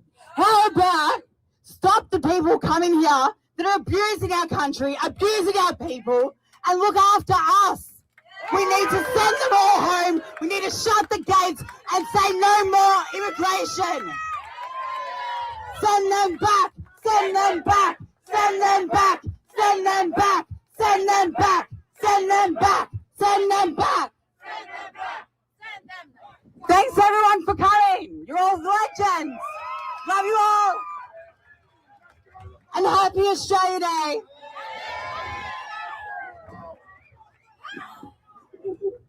Thank you, Beck. Our next speaker is Craig Kelly. Welcome him to the stage.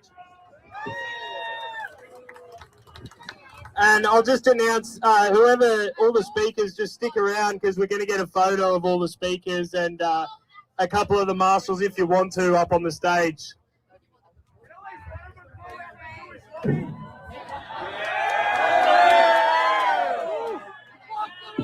Let's get that Australian flag flying as high as we can. Standing here, looking at these magnificent Australian flags, I have one word. We are winning this fight. Look at Woolworths as an example. 2 years ago, Woolworths thought they could go woke and attack Australia Day. And what happened? They lost $4 billion of their market cap. Their CEO was sacked. And this year, they have reversed that policy because patriots like you got out there and spoke up. And we're also winning. Just look at the polls on the support for Australia Day. 5, 6, 7 years ago, it was touch and go. But the thing is, the more that those that came out and those radicals, those Marxists that attacked Australia Day, the more the average Aussie, the more the Australian patriots came out and supported. So we are now seeing support for Australia Day on January 26th at record highs.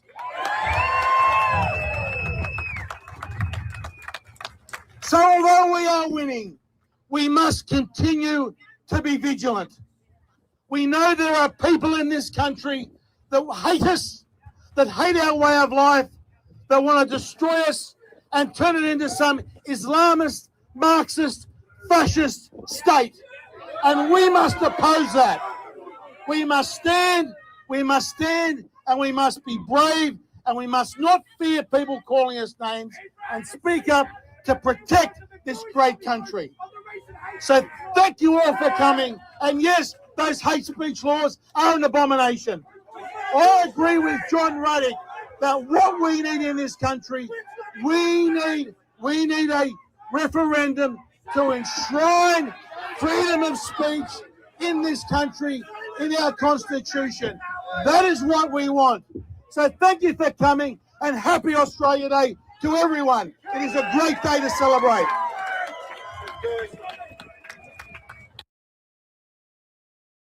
A distinct purpose, but mere rot is not. Mere rot is not weakness. It's not just weakness. It is also an infestation, a parasitical one, manifested in different forms. In our country, the elite, a word that I don't like to use in this context, so I will use managerial parasites instead. The rejected lobby. They have managed to keep us conflicted within two paradigms. On one hand, they want us as mere economic units, interchangeable, atomized, and as slaves to debt and rent seeking. Essentially, soulless consumers to prop up GDP. On the other hand, they wish to unite us into a so-called multicultural melting pot, which is an oxymoron at best.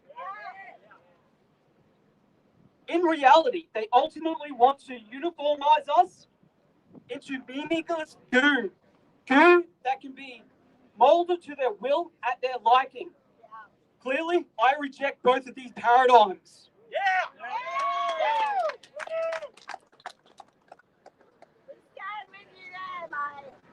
To achieve these ends, the managerial parasites are eroding our concept of nationhood, and they are destroying our ability to unite as a distinct people with a distinct destiny.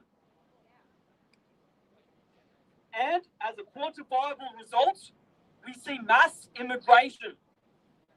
The the importation of a new slave class, a neo-slave class, for the machine. But that is not the only problem.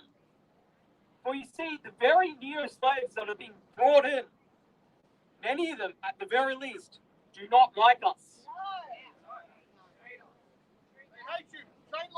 They think we're imbeciles. They see us as a distinct collective, even if many Australians don't necessarily see themselves as a distinct collective. Unless of course, it is for the sake of collective woke self-flagellation. As I said, most of these neo-slaves do not identify as one of us. And in the end, they will sell themselves out for mere morsels of pleasure, which the managerial parasites will have their way with them with their coming unchecked power. There is a saying that you should not trust anyone in power. I, however, would like to also say that you should never trust anyone without power, for they will never show their true colours until they gain it. The olive branch that we extend out to others will not be extended back when we are the minority. And we will become the minority if we do not do something soon.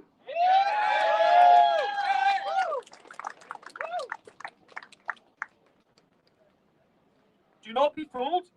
Many of these neo-slaves have little to no sense of honour.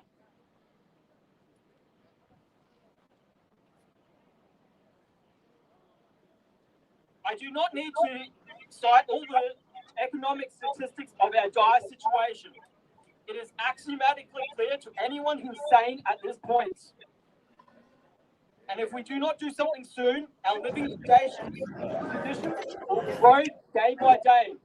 Wake up, Australia! Wake up, The noble among us naturally never want to see such a sick and wretched future.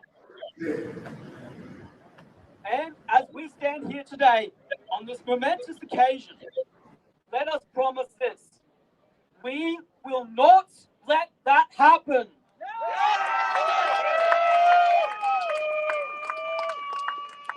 Today marks a major turning point. Australia is to become both a fortress and a home, not a dog-eat-dog economic zone, nor a weird socialist experiment under an Orwellian state. While we may all have different political objectives, there is one thing that we all have to unite on, one critical issue, and that is on stopping mass immigration and to migrants who are destroying Australia. So, I want you to find anyone that you know who has at least some inkling this way and light the inner fire that is inside of them. Make that fire burn so brightly that all the people around them will be forced to change. Let today be the start of a long and prosperous future for Australia. Thank you.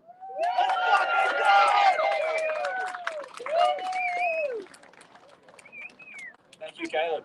Next up, we got Josh from Young Patriots.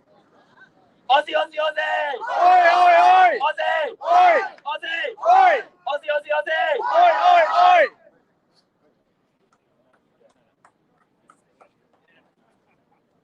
We're all standing here today for one reason. We love this country, its way of life, and the values that have built it. The values that began 238 years ago on the shores of Sydney Cove. We don't all agree on everything. We don't all live the same lives. We don't all think the same. But we all agree on one thing. Australia is worth fighting for. Worth protecting and worth preserving to hand off to future generations just as our forefathers did before us. By standing here today, we're sending a message. We will not stand by while our nation is changed against its people's will.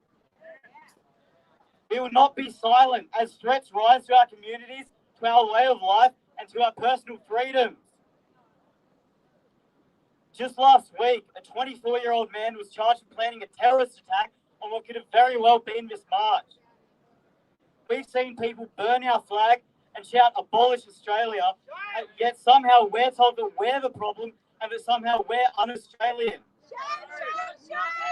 And I ask, what exactly is their definition of being un-Australian if wanting to protect our defining values makes us such? We're labelled as racists, bigots, and so-called far-right extremists. Propaganda! Yet looking into the crowd today, I ask myself, is that the description truly accurate, or are they buzzwords to force everyday Australians into submission? Fake media. Absolutely. We deserve to celebrate this day, to celebrate Australia Day. This day is not about hate, it's not about division, it's not about rewriting history by calling it Invasion Day. Australia Day always has been, always will be, about celebrating our incredible country and the achievements we've made as Australians. Australia Day belongs to us, and nobody can ever take that away from us.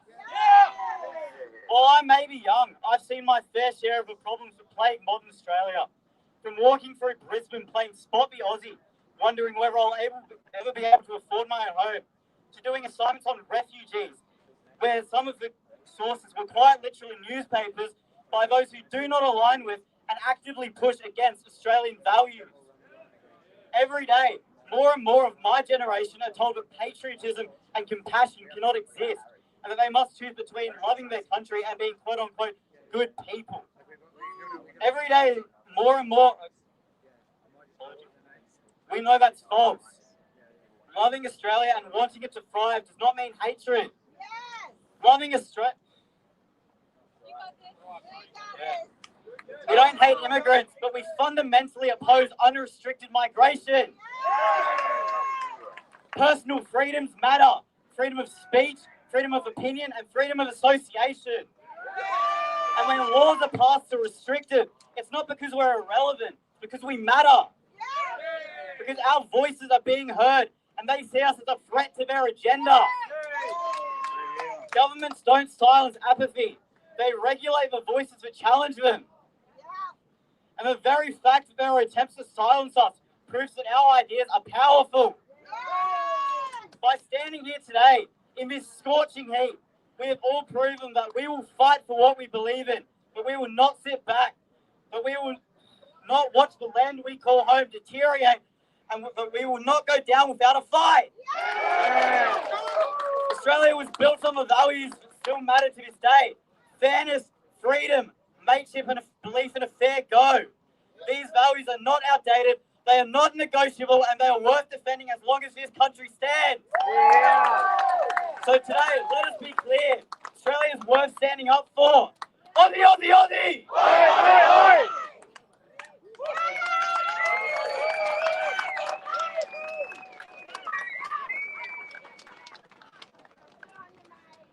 Next up, we got Ferdy as our last official speaker.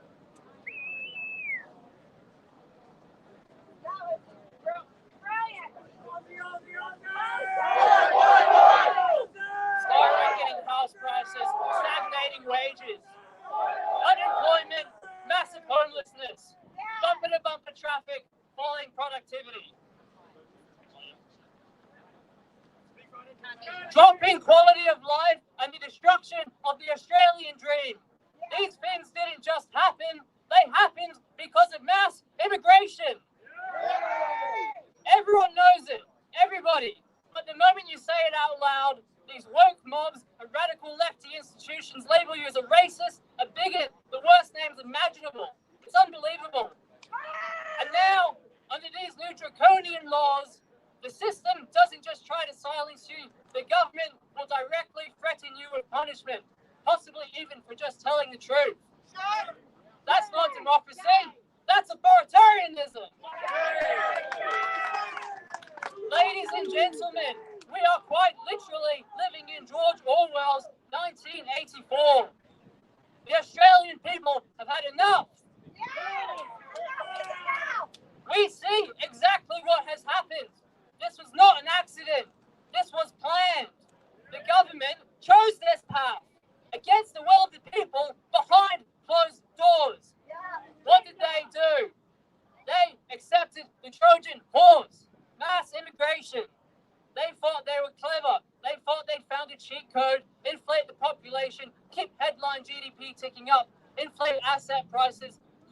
economic management and pat themselves on the back. It was a trap, a total trap, and these useful idiots walked us straight into it. Mass immigration is the Achilles heel of the two-party duopoly. It is the Uni Party's biggest weakness. Because mass immigration was their will, not the public's. Labour and the Liberals imposed it, protected it, and refused to reverse it. Now, Australia is being treated like something to extract from. The bloated government takes, the universities take, global interests take, all are taking far more than they put back in. Because of this, we are now consuming far more infrastructure than we produce. Far too long, way too long. The failing politicians in Canberra have only offered us a plan to make things worse, but at a slightly slower rate. That is not good enough. So we, the Australian people, are demanding a full and total reversal of the systemic problems that are causing our country to be less Australian every day.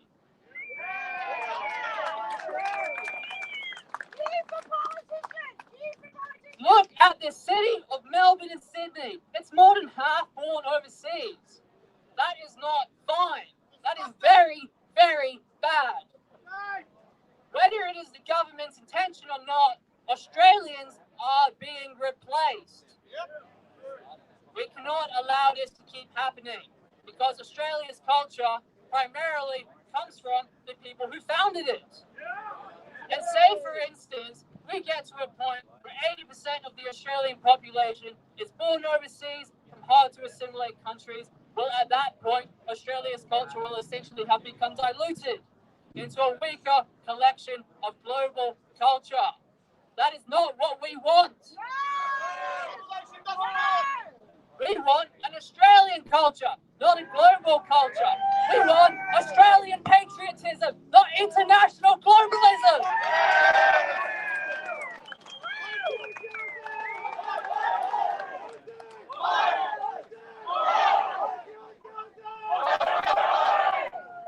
We have to prevent the displacement of Australians. We will not accept the demographic displacement of Australians. We won't. That's why we won't stop.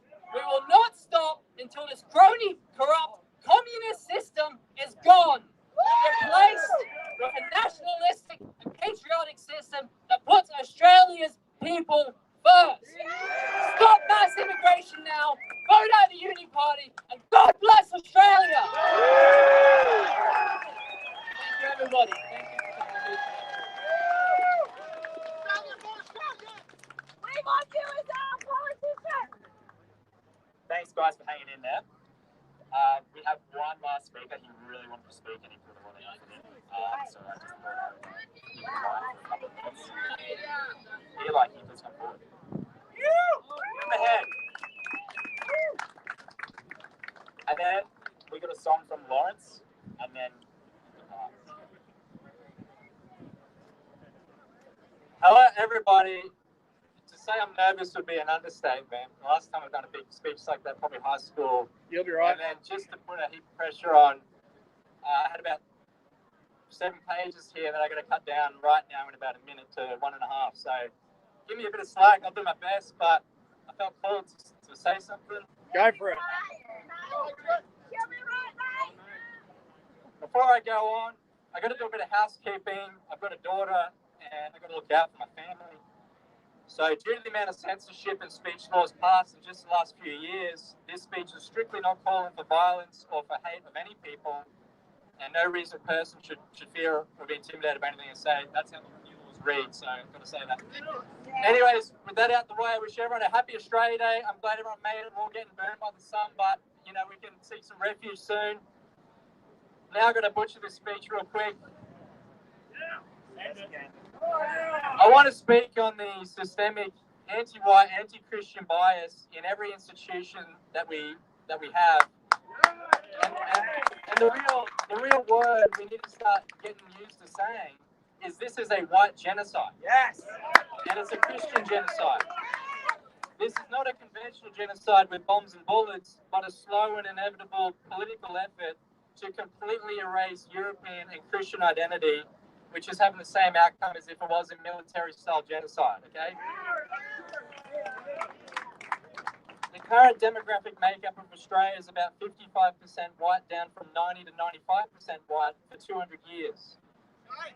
And most of this is in the last 25 years, and in another 25 years, this could be 30% or lower.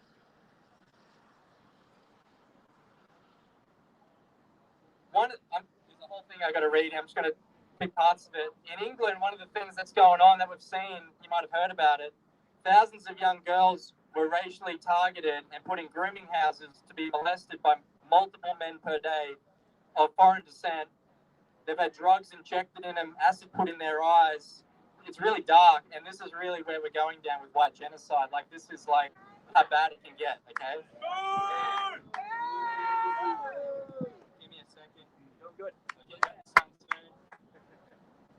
It's DEI and ESG policies which explicitly call for the prioritization of non-whites or LGBTQ identifying people to be given jobs in government or the private sector, and then somehow that's not racism.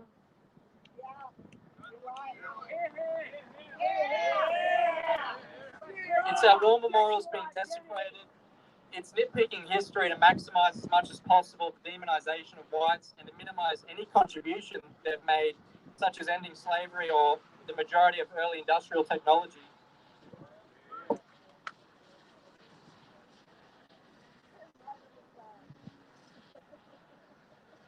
And really, the biggest issue of these policies, most of all, is that all countries that whites inhabit have had the globally orchestrated, non-negotiable policy that they want to speed run our ethnic replacement.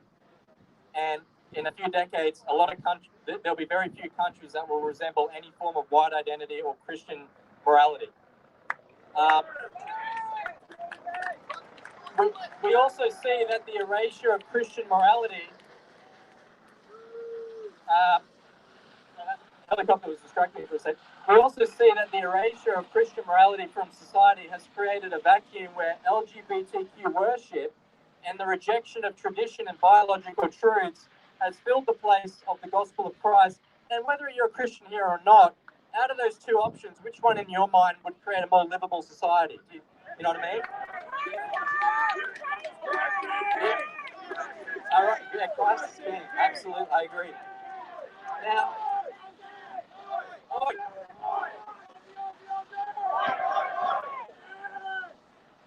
imagine the exponentially more torturous conditions the future will hold for you and your children if things don't change. Imagine how bad things will be for your children where another 20 years rolls by of militant anti-white policy from institutions that you fund with your tax dollars, and when you make up an even smaller percentage of the community and thus have less demographic voting power and less demographic economic power.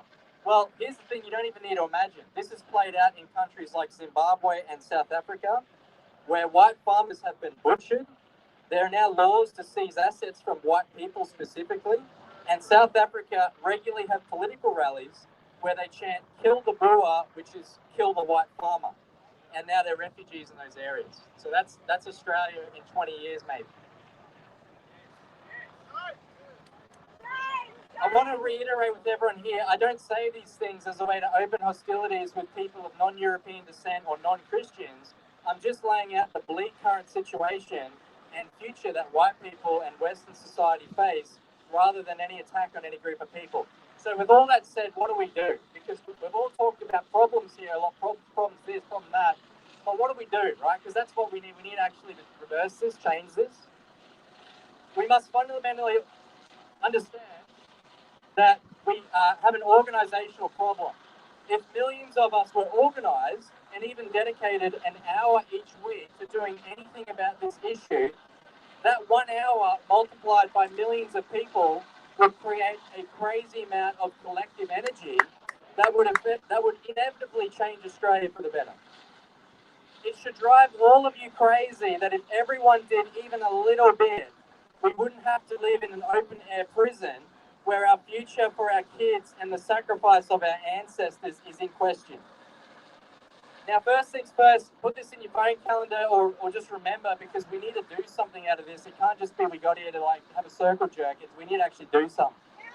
So first off, we need to visit, ideally in person or call, because emails are useless, any centre-right political group, especially One Nation, but Gerard Rayner, Bob Katter, whatever's left of the Liberals and Nationals, and even Labor if they're your local MP, that you need to make this issue of white genocide the number one thing that we care about, because everything's downstream of it. Like, why do we care about house prices, or why do we care about tax policy? It's all about the survival, in a sense, of our people. So the word we're going to talk about this is white genocide. That's how we're going to umbrella this term. And this is the only thing that's really going to give us our safety and the continuity of Western culture and Christianity.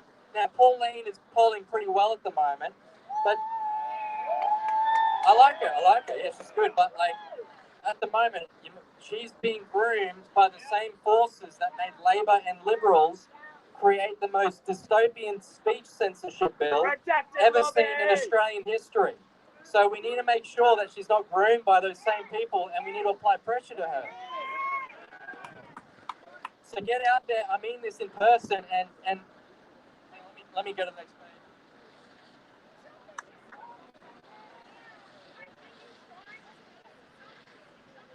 Just give me a sec.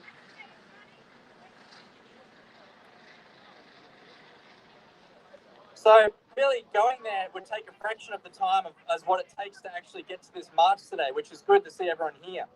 So I want you to go in person, say, hey, we're losing all our rights, we're being ethnically replaced, here's the objective data, you can go to AI, it'll spit it all out for you in 10 seconds, you don't have to be a PhD. What are you going to do about it, Mr. or Mrs. MP? That should literally be their 8-hour shift at these offices, just patriot after patriot coming in, giving them the same concern. And when they aren't talking to a patriot in person, there needs to be patriots calling their phones, talking about white genocide and bringing back free speech, or at the very minimum, passing a bill to remove the latest round of censorship laws. So really, and this is what it comes down to, the main crux of my message is just do something. A lot of us are currently doing nothing, and we just need to do something, which is still infinitely better than nothing. We need to talk about these facts with friends and family, people at work, shift the Overton window. We need to network people, get on the same page. It could be showing up like you have today and bringing more of your mates around on the next meetup to increase turnout. Make sure. Sorry, I've already read that bit. Yeah, you're right. Absolutely. Yeah, absolutely. It's giving money to Aussie businesses instead of giving money to foreigners. If everyone here bought a $5 ream of reflex paper and printed out a flyer on white genocide and referenced any of these issues, imagine if all of us did 500 letterbox multiplied by everyone here. It would create a chain reaction effect that would then create more people. It would create like a self-sustaining thing that would actually bring about change, hopefully. So we need to increase awareness on this. We need action. We can't just leave it at today, go home and get back on the couch, get on Sportsbet or whatever you do. I was thinking about sending her like hundreds of emails to like it. No, the emails don't work. They just go in the junk folder, trust me. So everyone here with social media is effectively an influencer. You can share stories or posts. If your friends don't like it, they're not your friends anyway. You can put up Aussie flags around the house. I'd love to see a campaign to see Aussie flags in all populated areas. We need advocacy orgs, even if it starts off as 10 or 20 people. Everything starts off like that until it's thousands. And we need places that we actually can direct funds to that lobby for us instead of against us like certain foreign countries are doing. So just do something within your particular means, your individual skills and talents every week. People might say, well, it's a risk to speak on these sensitive issues. And I say to that, there is even a greater and proven risk to not speak on these issues. So this is you and your children's, this is you.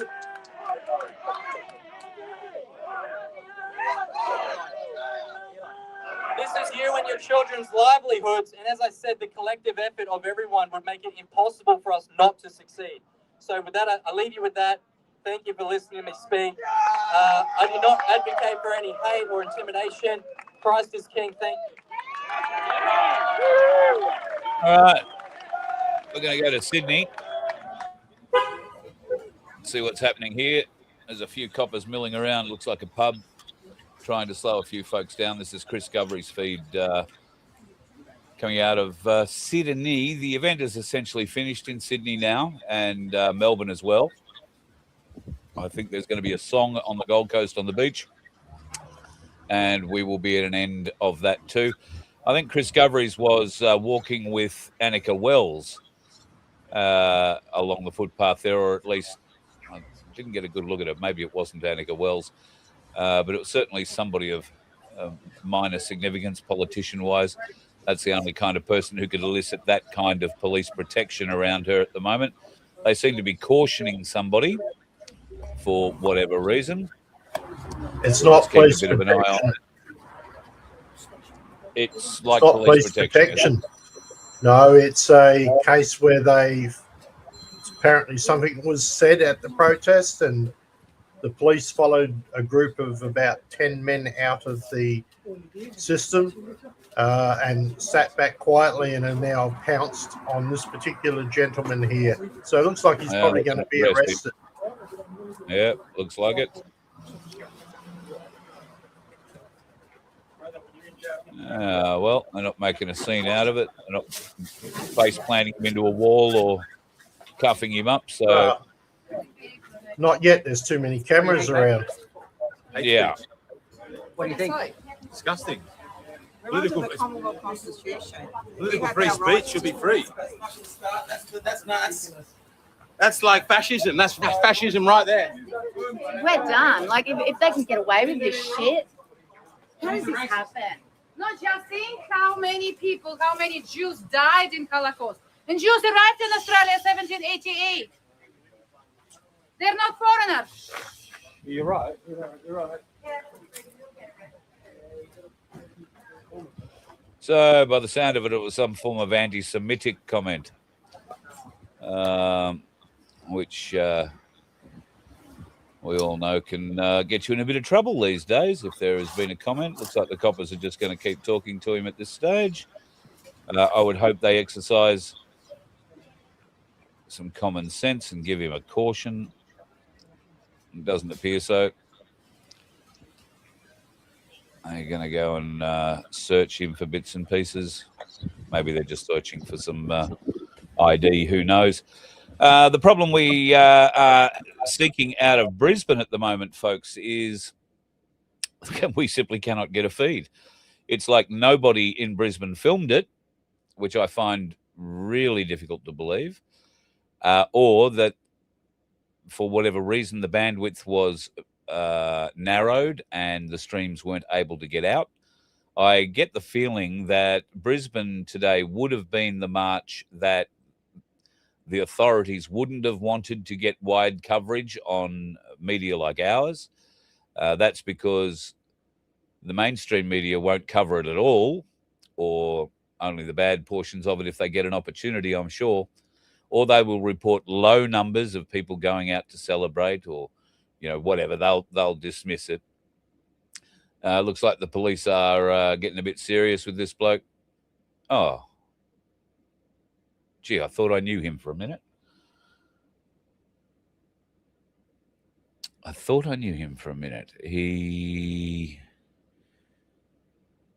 don't think he's the bloke I know. It would seem very strange if it was an anti-Semitic comment coming from this bloke, because the bloke I know is Jewish. So I don't think that's him.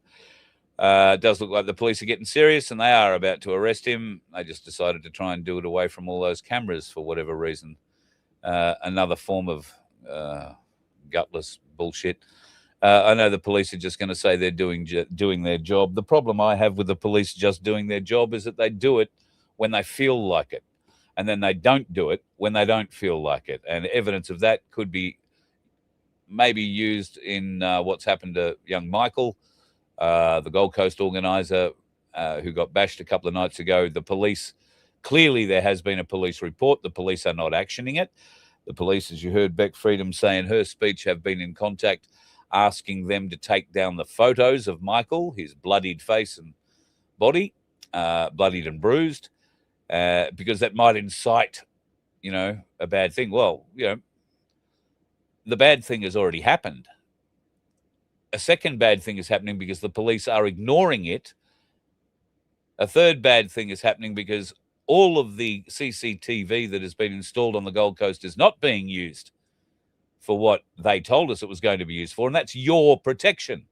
So that if you do get bashed on a night out on the Gold Coast, odds are it will be caught on CCTV, and there are enough CCTV cameras in that city to track you to your accommodation, wherever you are. Will the police use that? Not for this young bloke, they won't, certainly. And now these coppers are going to go rolling this bloke off. They're obviously waiting for a wagon to turn up.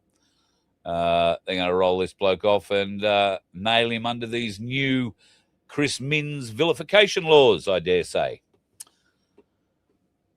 Sickening. Purely sickening. Yeah, Arabic, not Yiddish. So, yeah, he's clearly had something to say that was anti-Jewish, and you can't have anything like that these days. There you go, just waiting for the wagon for him to turn up. They haven't chucked him in cuffs, so I guess they're not making the example out of him that I kind of expected they would. Private corporation mercenaries, James. Yep, 100% right. 100% right. Found it interesting that the lady who was yelling at him saying that the Jews were here in 1788, you say that like it's a surprise, and yet they still call themselves Jewish Australians, not Australian Jews. Don't you find that interesting? Brisbane live feed YouTube A. That really doesn't help me. I don't know what the hell they've called it. I've tried every kind of word association game to play with it, but YouTube A isn't one I came up with, Scotty. So I don't know what YouTube A means. But at any rate, I gather Brisbane will be over and done with now too. It started 2 hours ago, or a bit over 2 hours ago. So we will have missed the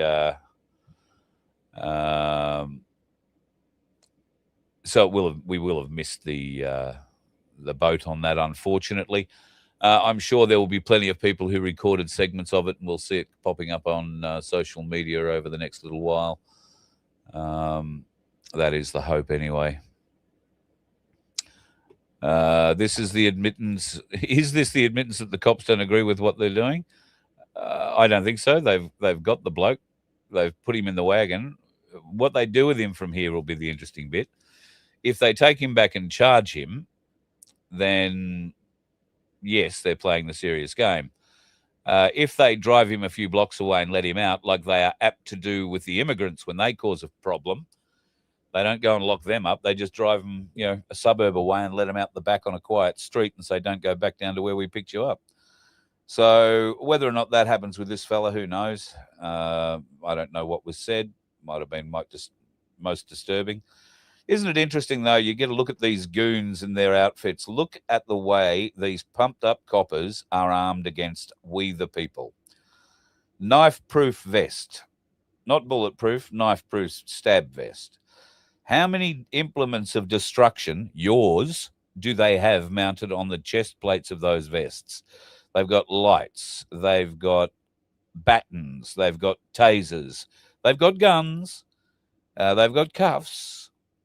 And God knows whatever else wrapped up in there.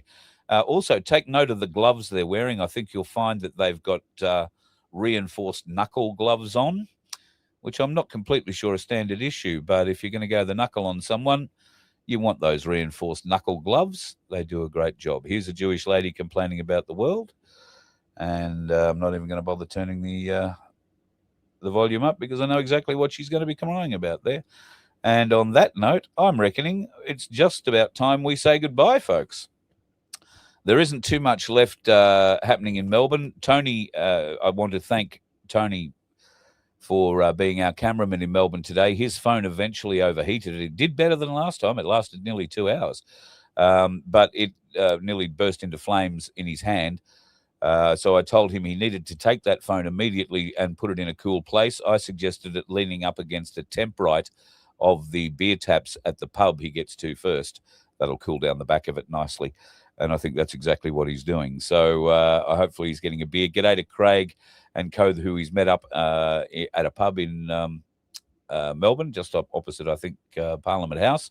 And Belinda, hope you guys are doing well from Mount Gambier. You've come for the drive today. Thank you very much for being involved. And to everybody else who's been involved today, getting out and about and being part of it, thank you for your involvement.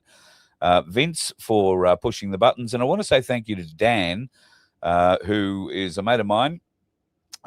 Many of you might remember a bloke called Dr. John, a man who was marvellous with animals, passed away last year. I met Dan through John, and Dan was our man on the Gold Coast today. Thank you to him for putting up those pictures. We were able to get at least the speeches from the Gold Coast event, which was really, really a great benefit.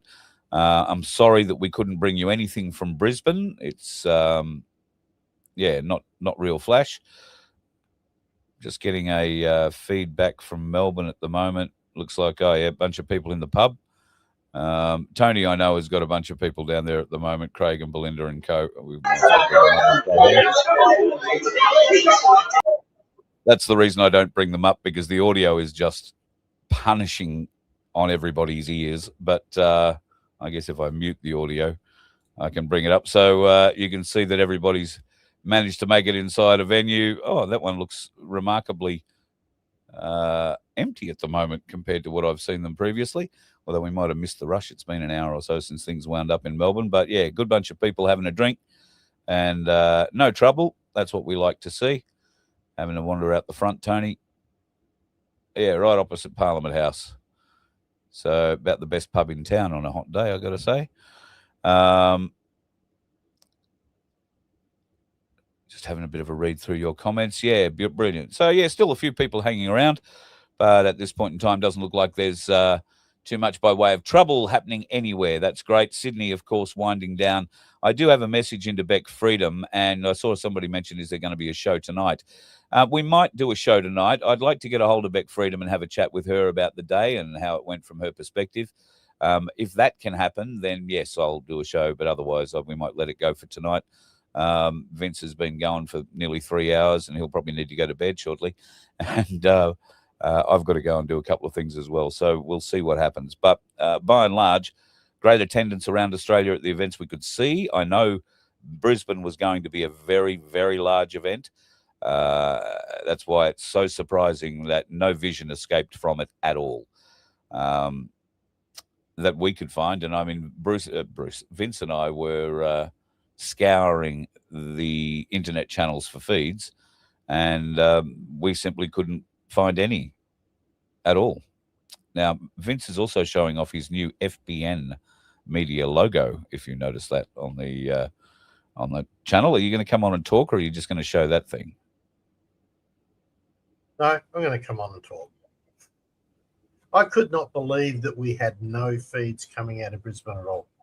It makes no sense. Absolutely zero sense. Yeah, which makes me think that there was a very big winding back of the mobile network around Brisbane City today, so that they couldn't gain enough bandwidth to stream out.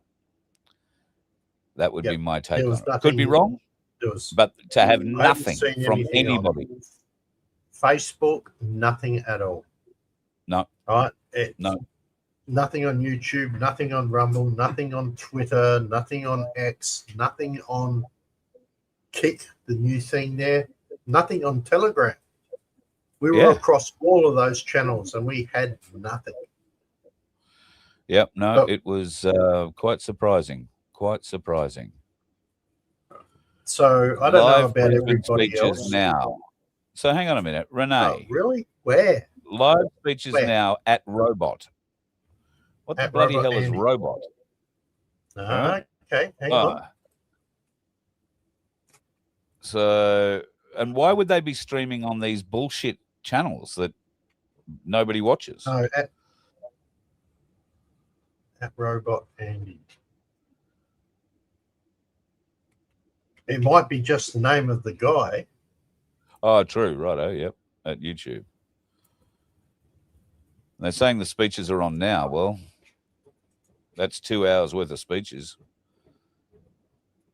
potentially. Is there a YouTube. space between that, Renee? Is there a space at Robot Space Andy, or is it one because YouTube doesn't recognize it? Or is it not on YouTube? Okay, there is just Robot Andy. No, nothing. Yep, okay, I got it. You've got it?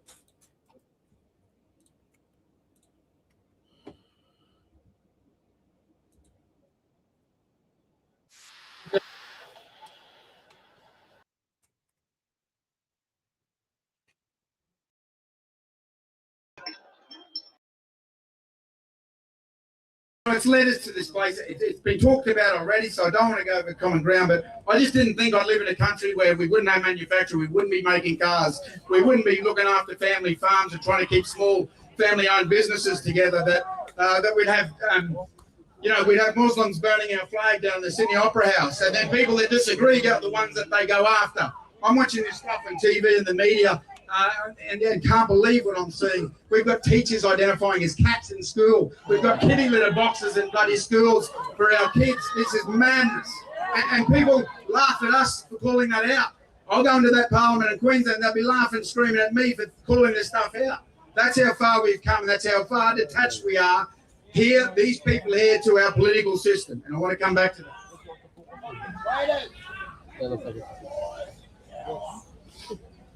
So this is the start of this has been the spawn of a cultural movement, and very deliberate to tear all our institutions down. A manifestation of those institutions being Australia, so it's one they directly target, which is why we're here to say we're here. Despite that, we are here because we're not afraid to say we will celebrate Australia. So talking about immigration. Actually, I did want to make a point building on that. I remember as a party we got together before the first rally, and you get the advisors, MPs in the room, and someone saying, "Oh, look, be careful. I don't know if we can do this rally because they'll brand us as neo-Nazis, brand us." And I'm not trying to sound like the hero, but I said that's exactly why we've got to go. Like, if you're saying that now, imagine what it's like for the Liberal Party, Labor Party, and everyone else. They're going to have everyone in there say, "Don't dare go," and we all get scared of going. That's exactly why you've got to go. To prove that we will stand here, we're not scared of you calling us names, and you can say whatever you want, we're going to turn up. A good thing that defines immigration, I think, in Australia, and how I feel about it. I was in a roadhouse in remote Queensland where I represent. I live in far north western Queensland, and I was at a roadhouse one night, and an Indian bloke was serving me at the counter. I knew him; he'd been out there for a few years, managing a few of those roadhouses, and I said, "Is he around?" They said, "Yeah," and he said, "Mate, Robbie, wait, I've got to talk to you, mate. I've got to talk to you." I thought, here we go, he's going to have a go at me about the immigration because I was just at the rally the week before. He said, wait.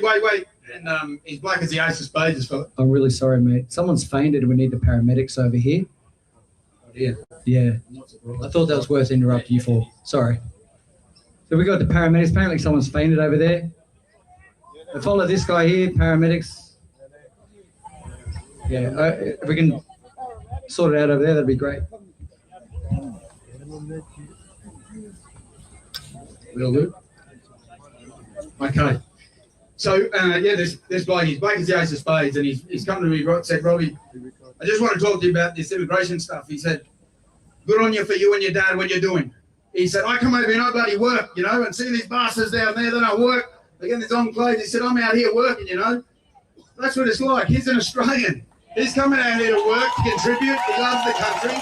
That's an Australian, and everyone made a big joke when Dad was bailing up that journalist over here that day, because they kept saying, "Oh, you're Lebanese, you've got some of your family heritage from Lebanon." He said, "I'm not Lebanese, I'm Australian." And he's drummed that in me since I was a kid.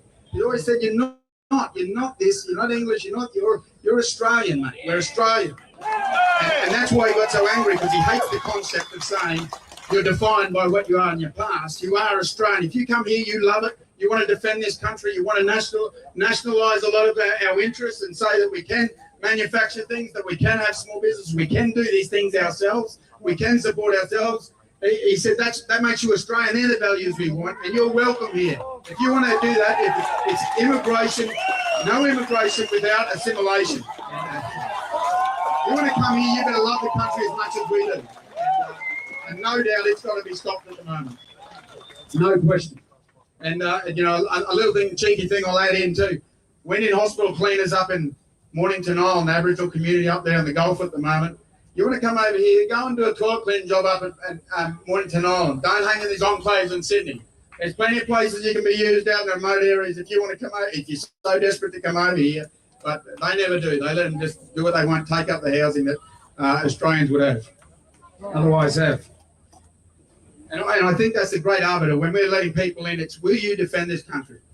Will you defend this country like I will? Because if you're not, I mean, some of these buggers, I reckon, would be fighting for the other side if we went to war. That should be a pretty good arbiter of whether they should be allowed in the country or not. So I want to talk to you a little bit about the political dimension of all this, because it's great that we're here. We have this movement building in Australia, and movements are very distinct to political parties and politics. It's a horrible bloody institution, but it's the best thing we've got at the moment that governs our laws is the Parliament. And you need numbers in Parliament. And I've had family in politics now for 100 years. I just counted before in Australia. My grandfather, my dad, and myself now 14 years. I don't know if that's anything to brag about. If someone spends so much time in it, I don't respect it so much. But it's what we've got to work in and fight in that place. And we need people, when he's bums on seats, to translate what we're saying here, these values. We need to translate that into legislation to turn this stuff around. And that's the problem lies therein. And we've got 3 seats here in Queensland. We've isolated 3 or 5 seats. We've just mainly kept to just North Queensland most of our 14, 15 years of life. Dad's been in Parliament 50 years. Our party's been around 14, 15 years. One Nation's doing fantastic at the moment in the polls, and hats off to Pauline. And, you know, I've got utmost respect for Gerald Brennick and Senator Babbitt. There's so many people here playing around in the same area at the moment, and what keeps coming to me is, what are you doing? What are you doing? You need to come together. And Sam Bamford, I was watching him the other week, and he hit me between the eyes. He said, you guys got to drop your ego and start working together. And that doesn't mean just one join the other. That means you've got to work together. And I think that's what you people want to see. And I've got to eat that as well. Like, you know, we like running around and show you've got your principles and values you've had there for 90 years in the family. You want to keep that going. But I think what you people deserve is to translate this movement in Australia, to not let it just end up in one election or one term or one entity. I think we need to come together. I think we've all got something to contribute. And that's the commitment I give to you people here today. I think it's what Australia needs. It's been wanting for. And Sam, I think you had it right. I think a lot of us have to bury our egos and come together. You know, there's 2 seats that we've lost in Queensland from this bickering that we've had as minor parties, and the big major parties just end up winning. We've got to beat that, and that's what I commit to you here today. God bless. We're going to have a song, and then we do have a fair few speeches, but we're going to keep them quicker, shorter, because we know we respect your time. So a quick song, and then we'll bring it on. Need the mic, bro.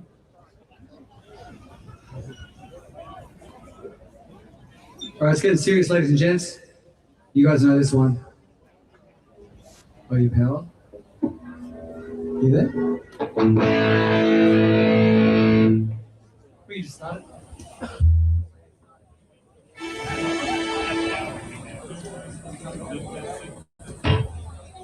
Here we go. We need you to help us sing this one.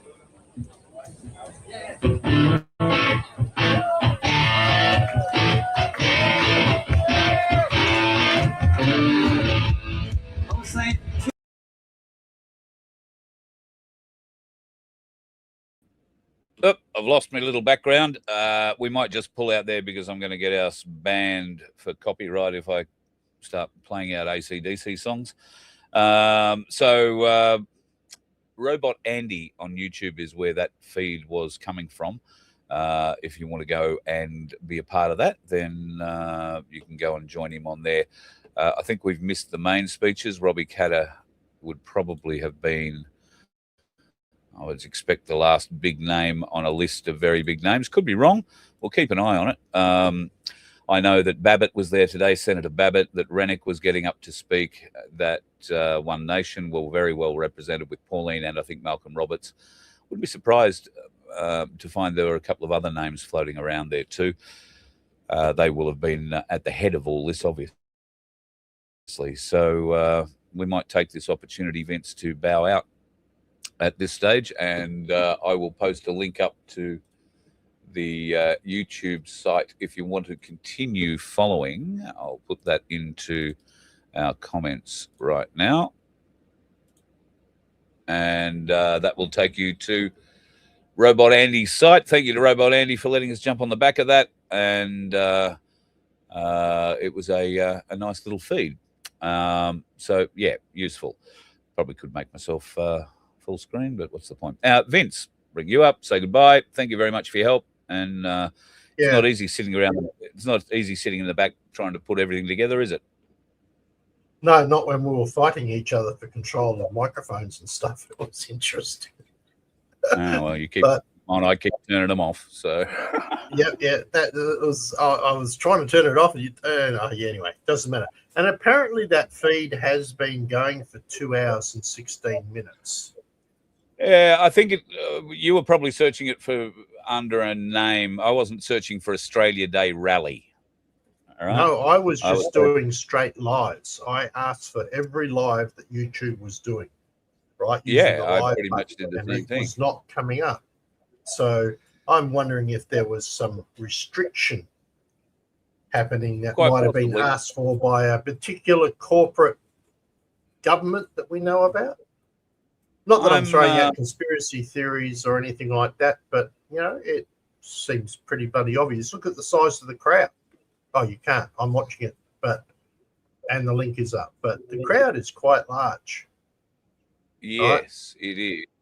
Very large. I'm just trying to get to a point where the speeches started, and maybe we can roll back.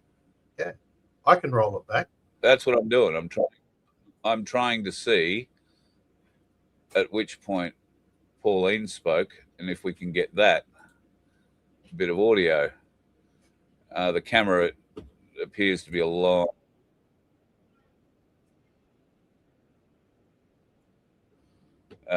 So from what I can see, just let me see if I can flick through it. Here, initial camera position was behind the stage, which wasn't helpful.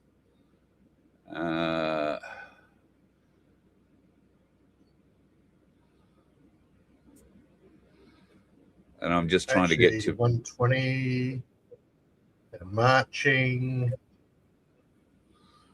I'm at marching. In actual fact, I'm at 51 minutes and they're still marching. Marching. Yeah, it was quite a long march through Brisbane by the look of it. All right, let's see who's speaking here.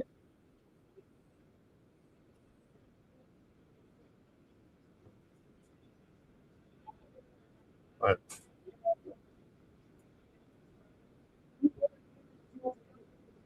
That might have been their very first speaker. That's Ed Shaw's speech. 30 minutes. I'm down to the last 30 minutes.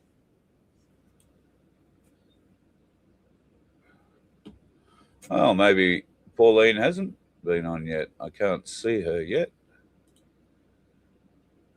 What we're doing, folks, is just going back through this guy's stream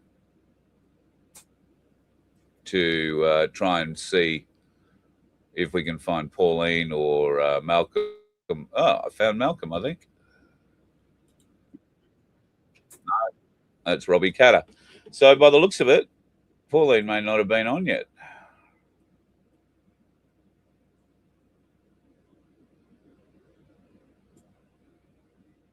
That was quite a long speech from Robbie Katter, if that's the case.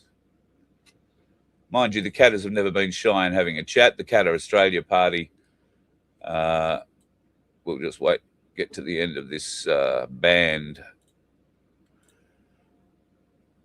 All right, somebody's back up speaking, so let's see. I'll bring this up.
Day, I hope you do.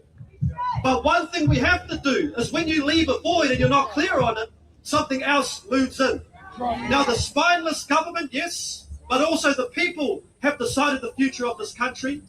So now it's time for the people to rise up and to restore their belief in Christianity.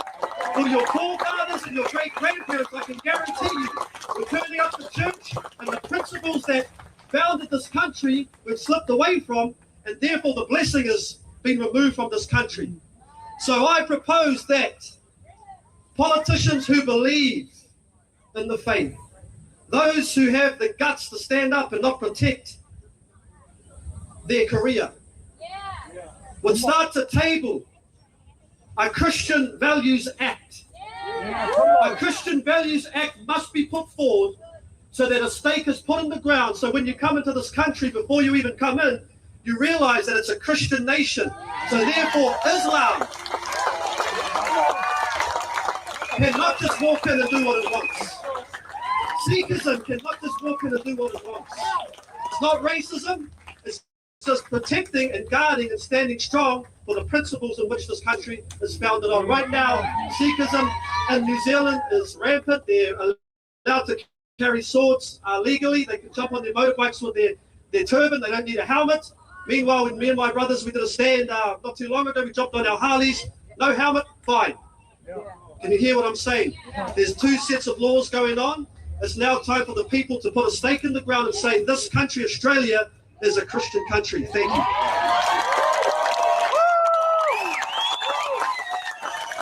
Pastor Sam, give these guys a big thank you. They volunteered for security today, so they saved us lots of money. Very generous of them. Now we've got Malcolm Roberts. One Nation. This man, he's been faithful, loyal. He is the heart of One Nation, and we're very grateful for him to be here today. Thanks, Malcolm. Legend, buddy. Love, care, and reasoning are three fundamental unique traits that are unique to human beings. I want to thank you so much for your love and your care for Australia Day and for Australia. Give yourselves a pat on the back. It's the best thing you can do today. And for your reasoning, because you know that what you're doing here is protecting our country, actually restoring our country. You're the first step. Look at all the proud Aussies. Give yourselves another cheer. Come on, really put your heart into it. That's it, wave the flag. I want to thank everyone for being here, every single person. I want to thank the Young Nation volunteers in the tents down there that have provided water. Thank you so much. Any young people want to sign up with Young Nation, go ahead there. I want to thank especially the Jesus Christ banner and the group that's supporting that. That is very, very important. So thank you so much for bringing Christianity back. I want to thank a wonderful lady, I won't mention her name because I haven't got permission, sitting right here in the front row. She's had serious treatments. She got out of hospital just a few days ago. Serious operations. She's here. And she said, I can't march, but I'll be there. I want to thank the Queensland Police Service and the Australian Federal Police. Yeah. I want to thank the band. The band have done a great job. The one thing that I want you all to remember is they tried to cancel Australia Day and failed because we, the people, said, no, go to hell. The approval ratings for Australia Day are now soaring again, getting back. The work is ending. This matters because there are two structures on which civilization is built. The family, and they're trying to destroy that, and the nation state, and they're trying to destroy that. Your work is extremely important. The second thing I want you to remember is they're now aiming to cancel Australia, not Australia Day, Australia.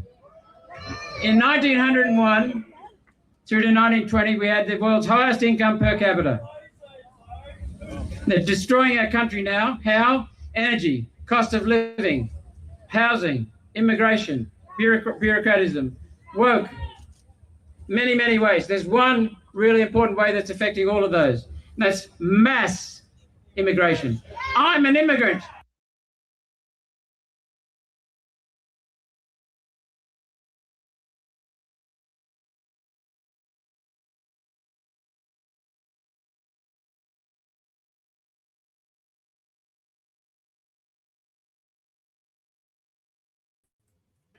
Hopefully that'll come back shortly and we'll actually get the rest of that conversation that he was about to say. I wasn't sure if it was just my connection or if it's something that's happened at their end. Something that can happen at these events. Yeah, and that looks to me like his phone battery's gone flat, which is a bit tragic. Yeah, but he's been surprised me. He's been going for 3 hours or something. Yeah, yeah. So he, unless he has a another, feed has dropped. So I would say that's exactly what's happened. I will go back to his site, and we'll see. Well, he may have access to another battery, or at least a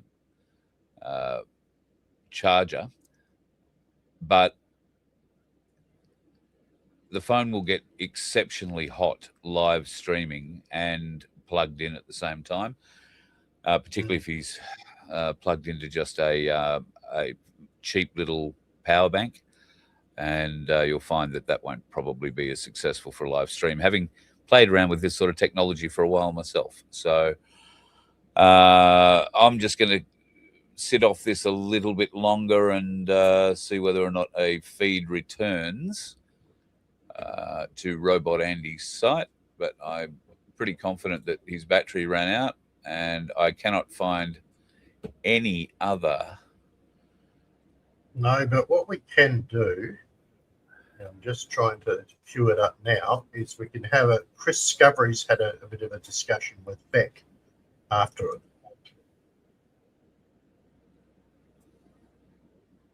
So I'm going to try and just grab that, see what that little bit of conversation was.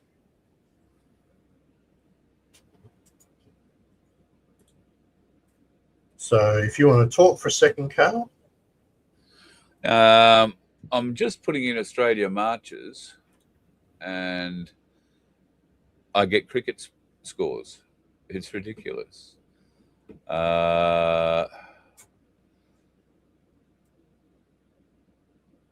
And nothing popping up coming out of Brisbane. Everything is already finished in Melbourne and Sydney by the look of things. So I guess that's what it is. I've actually put a request into Beck Freedom to see if she wanted to come on for a bit of a chat, but I gather she will be in the midst of... Oh, hang on one moment. I do have a link I can send her. Oops, got to find the link now.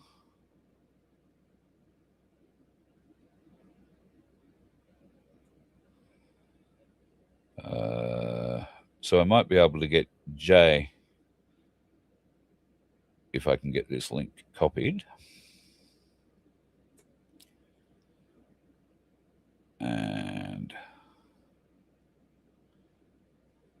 okay. So while we're waiting for that, I'll just add this to the screen. So just give us half a minute. Okay, so we might get Beck or we might get Jay.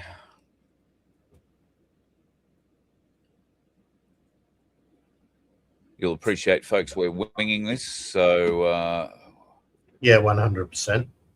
Trying to find live feeds from Brisbane. Right, so if we add that to the stage and we put that up in full screen, we should have, once I take the sound off, this is the interview that happened just after Beck had done her speeches. How's your day been? What was it called?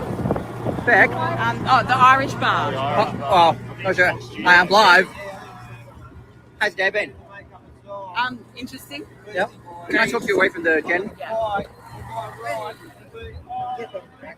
Like, I got questions, but I want to hear. I'm gonna head off. Actually, split my pants, not be able to kill us. I'll come to that later. Could you stand to the side? We're gonna head off. Down for 1 sec. The Irish Bar.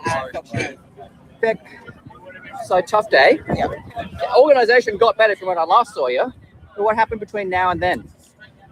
Between now and then, March for Australia got moved to a different organising group with like different cops because my normal ones that are great are doing the Invasion Day rallies, which apparently, by the way, there was riots breaking out. By the way, there was no riots in ours, but you know.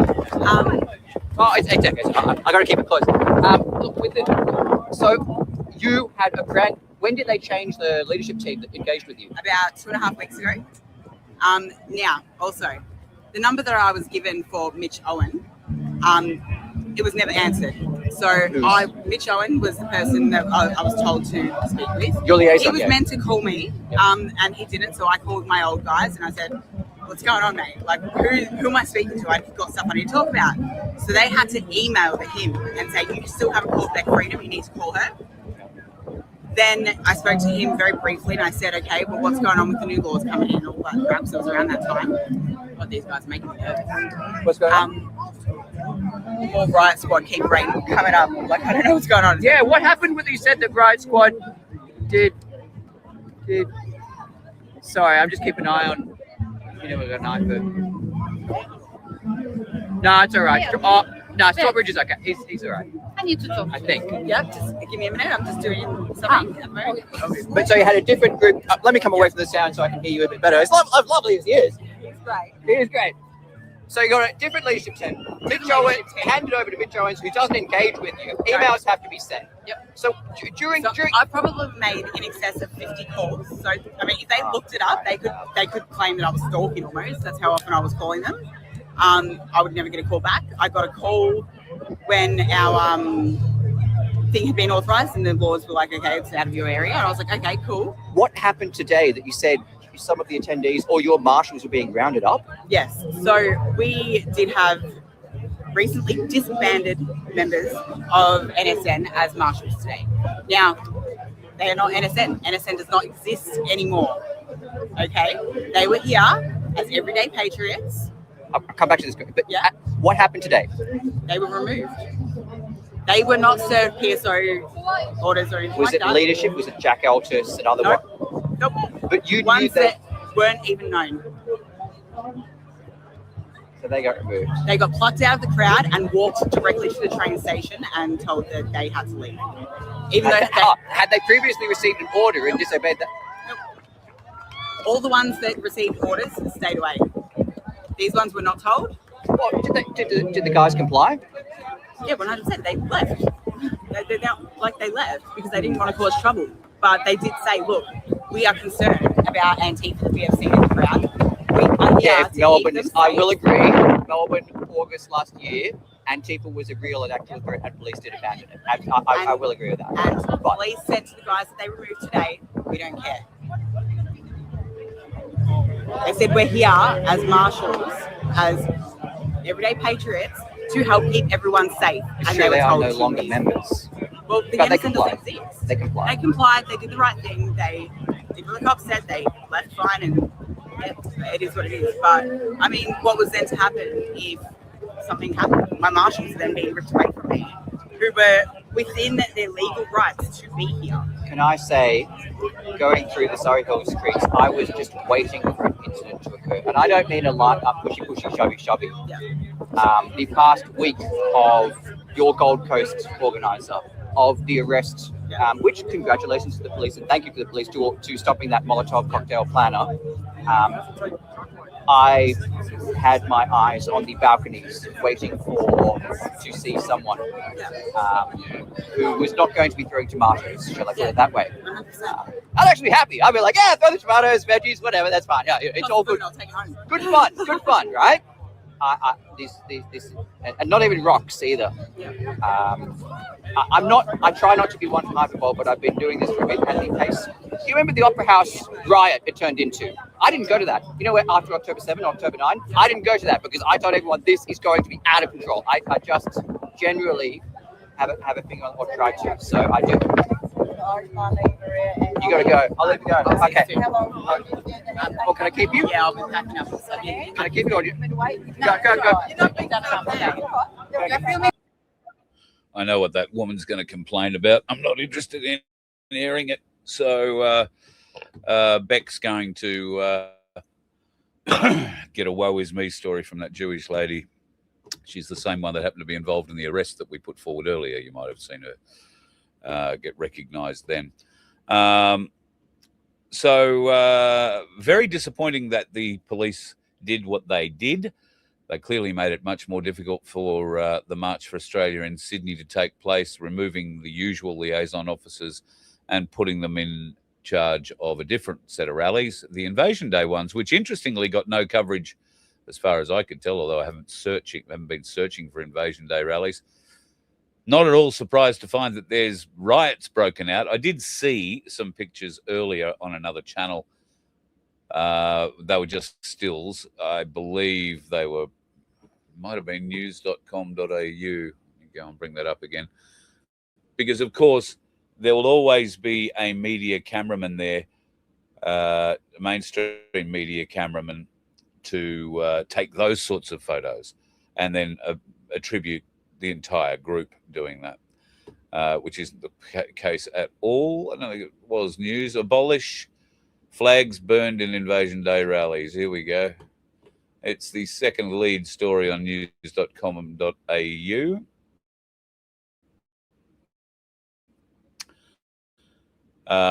Pauline Hanson addresses pro-Australia Day marches. Thousands joined nationwide Invasion Day protests. Not thousands come out to celebrate Australia. Listen to that toothless piece of shit. Thousands of people are taking to capital city streets amid heavy police presence as Invasion Day marches and March for Australia rallies are held. Well, there's some interesting banners being put up at the Invasion Day. God, they cry about the no room for racism on stolen land. Yeah. Whole heap of useless arguments that we've heard before, but a good reason to come out and burn a flag, teach some Aboriginal youth of this nation just how disrespectful you can be, and live off the government tit for the rest of your life. Congratulations to Aboriginal elders teaching their kids that. You must be so proud. You think that burning an Australian flag is going to change your lot in life? You think coming out and claiming your land was stolen from you 238 years after it was settled by people who I have no relationship with, never did? You think that's going to settle this for you?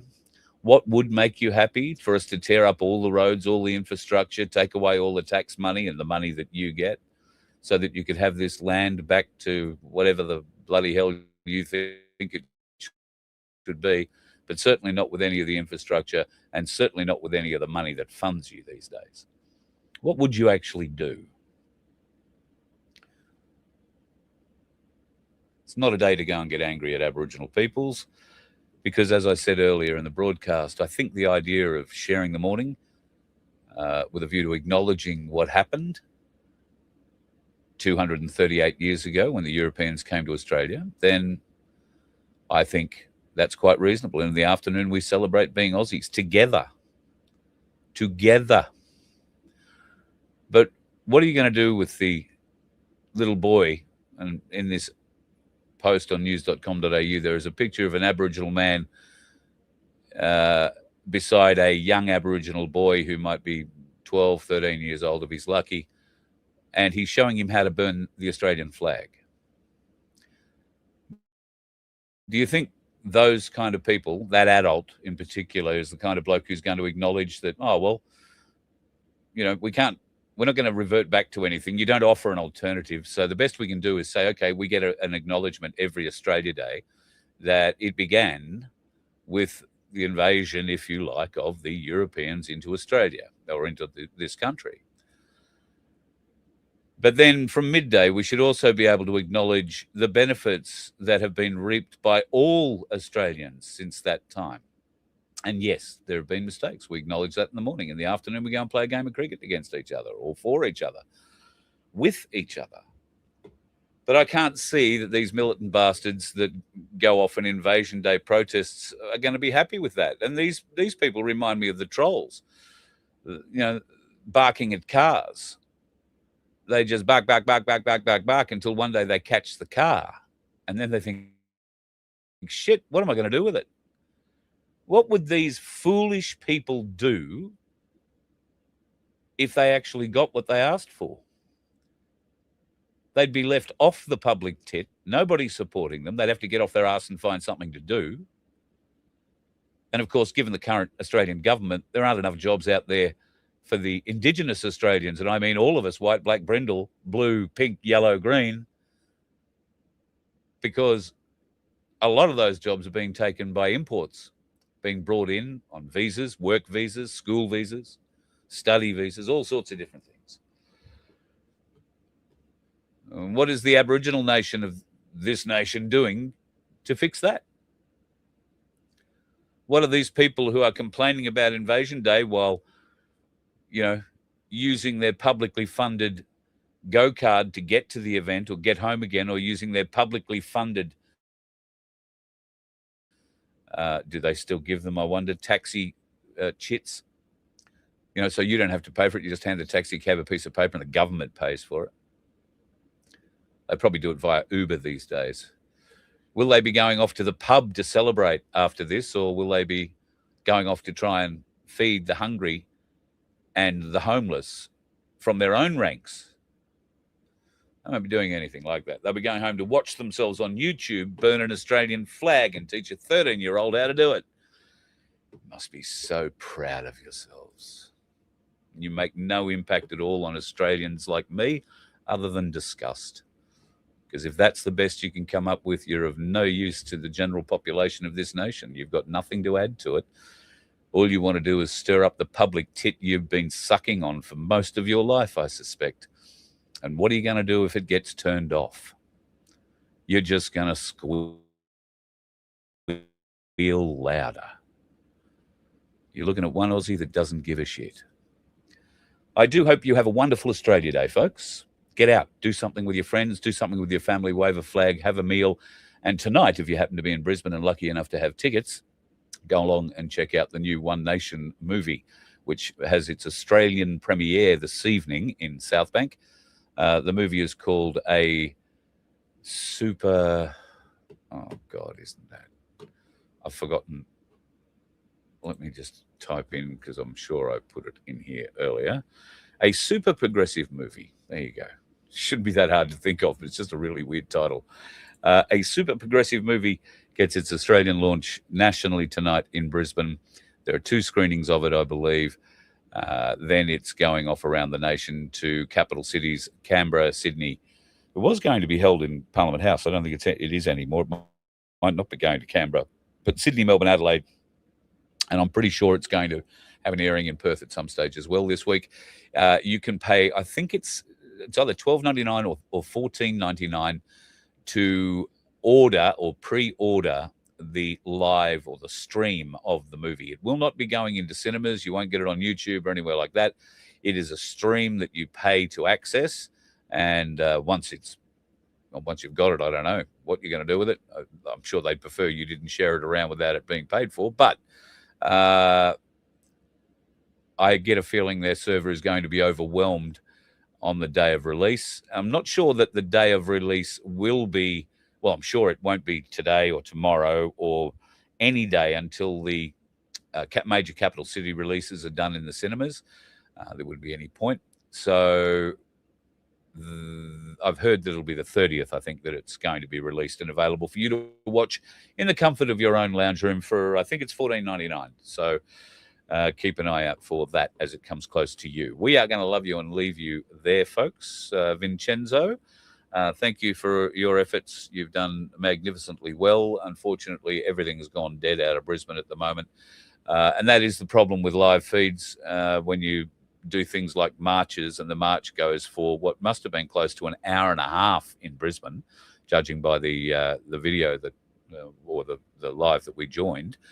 And then there was some speeches before that. So his thing either got very hot or it died, and haven't been able to pick another one up out of there. So unfortunate, but we'll try and grab a bit, and I'll have some highlights, if you like, in tomorrow night's show. Thank you again, Vince. Been a big day. Yeah. Well, I think it's the start of the wake up, and for our Aboriginal brothers, right? I know there's a great many of you that want to be just one with us, right? It's a smaller group and guess what? I hate to say it, but it's time you guys stood up against your brothers, your other brothers, and say, get over it. Right? Happy to share a day. I think that's actually a good idea, but I anyway, would think that there is going to be a particular slant of hate on Australia Day coming from mainstream media or certain areas of it. Just be aware of that, folks, and take news.com.au for what they are. Piece of shit. I don't know that they've got a reporter who's older than 21 years of age there. Their stories are so junior in nature and AI produced. So I haven't been a follower of mainstream media in a while. I check out news.com.au because I usually find that's where the largest amount of bullshit lies. Shortly after that, I'll click on Sky News and see what they're saying. But ABC, go watch ABC News Channel on YouTube and then go and make a comment. Oh, no, you can't because it's still turned off. Sorry, who pays your bill? Right? I'm sorry, I can't watch the ABC for that very reason. It makes me There's sick. one other channel that doesn't have comments on it as well, which is really ridiculous. Afraid you might actually get told the truth. ABC. And the other one, which I can't remember. They're afraid of getting SBS. No, it's not. SBS had comments on. I was shocked. It actually has it on. Wow. Right, but There you go. it's one of the other ones. So it might be Channel 9. Oh, yes. Well, Just now because I've raised it. Let's just actually check that. Actually, no, we won't. We spend enough time on here. We have. Goodbye, All right, everybody. it's been fun while it lasted. Hope you enjoyed the stream. Mate. Yeah, give us a thumbs up and a like. We have, I believe, some winners, Vince, in our lottery. Oh, yes, we do. We have 2 winners in our lottery. I haven't had a contact. Well, they may have contacted us today. So some lucky winner is now the proud owner of $200 nearabouts of Bob's. So, and there's $750 cash awaiting for another one. Once they tell me that they were happy to give their names out, I'll let you know. And So lottery number 10 has started. Oh, it has But started? It is Oh, okay. only, yes, it is only $750. That's it. Yeah, yeah. Because I No haven't got any special more silver to prices. give you at that price anyway. You're quite right. An individual Byron Bob, 1/10 at the moment, would be $20.05. You get 10 of them in what we're sending you. So that would be 200 nicker and a bit.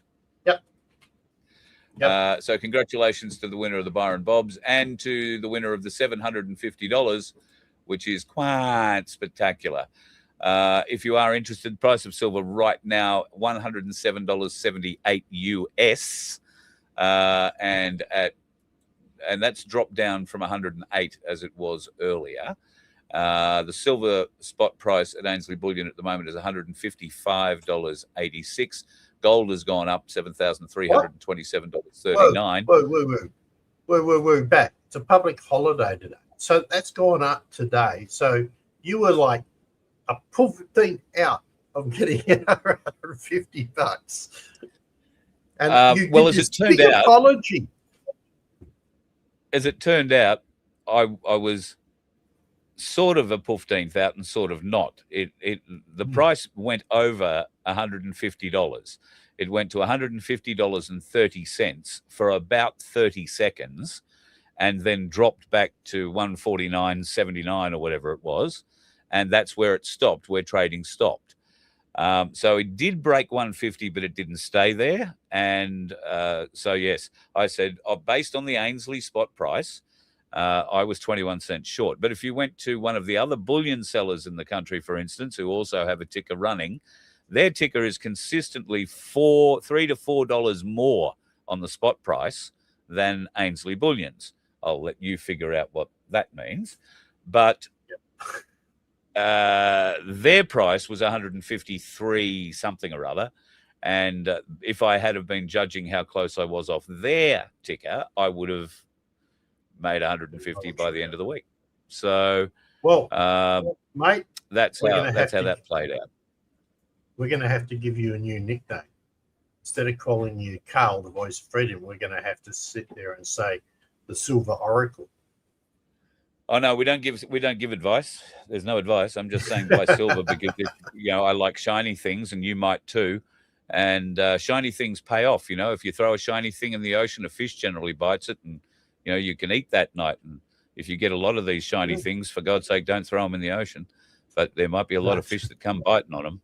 Just all the same, just be prepared.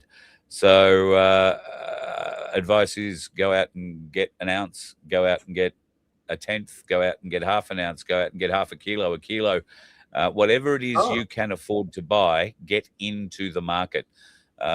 Vince will be very, very pleased to know, I can see the smile on his face already, that the price of silver in kilo form at spot price is $5,011. If you were looking to buy a kilo of silver at the moment, you are going to pay anywhere from $5,600 to $5,800 plus dollars, depending on which markets you go to and where, and what sort of delivery you're hoping to get. So if you've got a stash, congratulations, hang on to it. There is still a lot more coming in this market, and even now they're talking prices of $500 US, and that's something that Donald Trump is endorsing. But that's something we'll leave for another night. In the meantime, you mightn't have caught the show the other night with wonderful Mark still not being able to make it because nobody wants to work on a Saturday night, I tell you. He keeps having to do overtime. But in that show, I had like about $130 odd I'd bought as silver tokens on CoinSpot. Right. And I pointed out that over the 4 weeks that I've had those tokens, which are backed by Ainsley Bullion, I actually made $45. Wow. Over 4 weeks. All right. So I'm actually just going to have a quick look at my wallet right now, because now that it's gone up again, I am curious as. Right. So approximate change I have currently, it says I have $178 in there now. The change has been $52.36 to the plus. Wow. Right. And that was off like $130 or less than $120 when I first bought it. And so if you chose to right now, you can, with a few clicks, transfer that money into a silver coin, which is $170. Not quite. That's not quite? how that works, unfortunately, no. The way that it works, I can sell it now and get it back as cash, but I'd need $250 to redeem this before that's just the fee that Ainsley charges to redeem it as silver.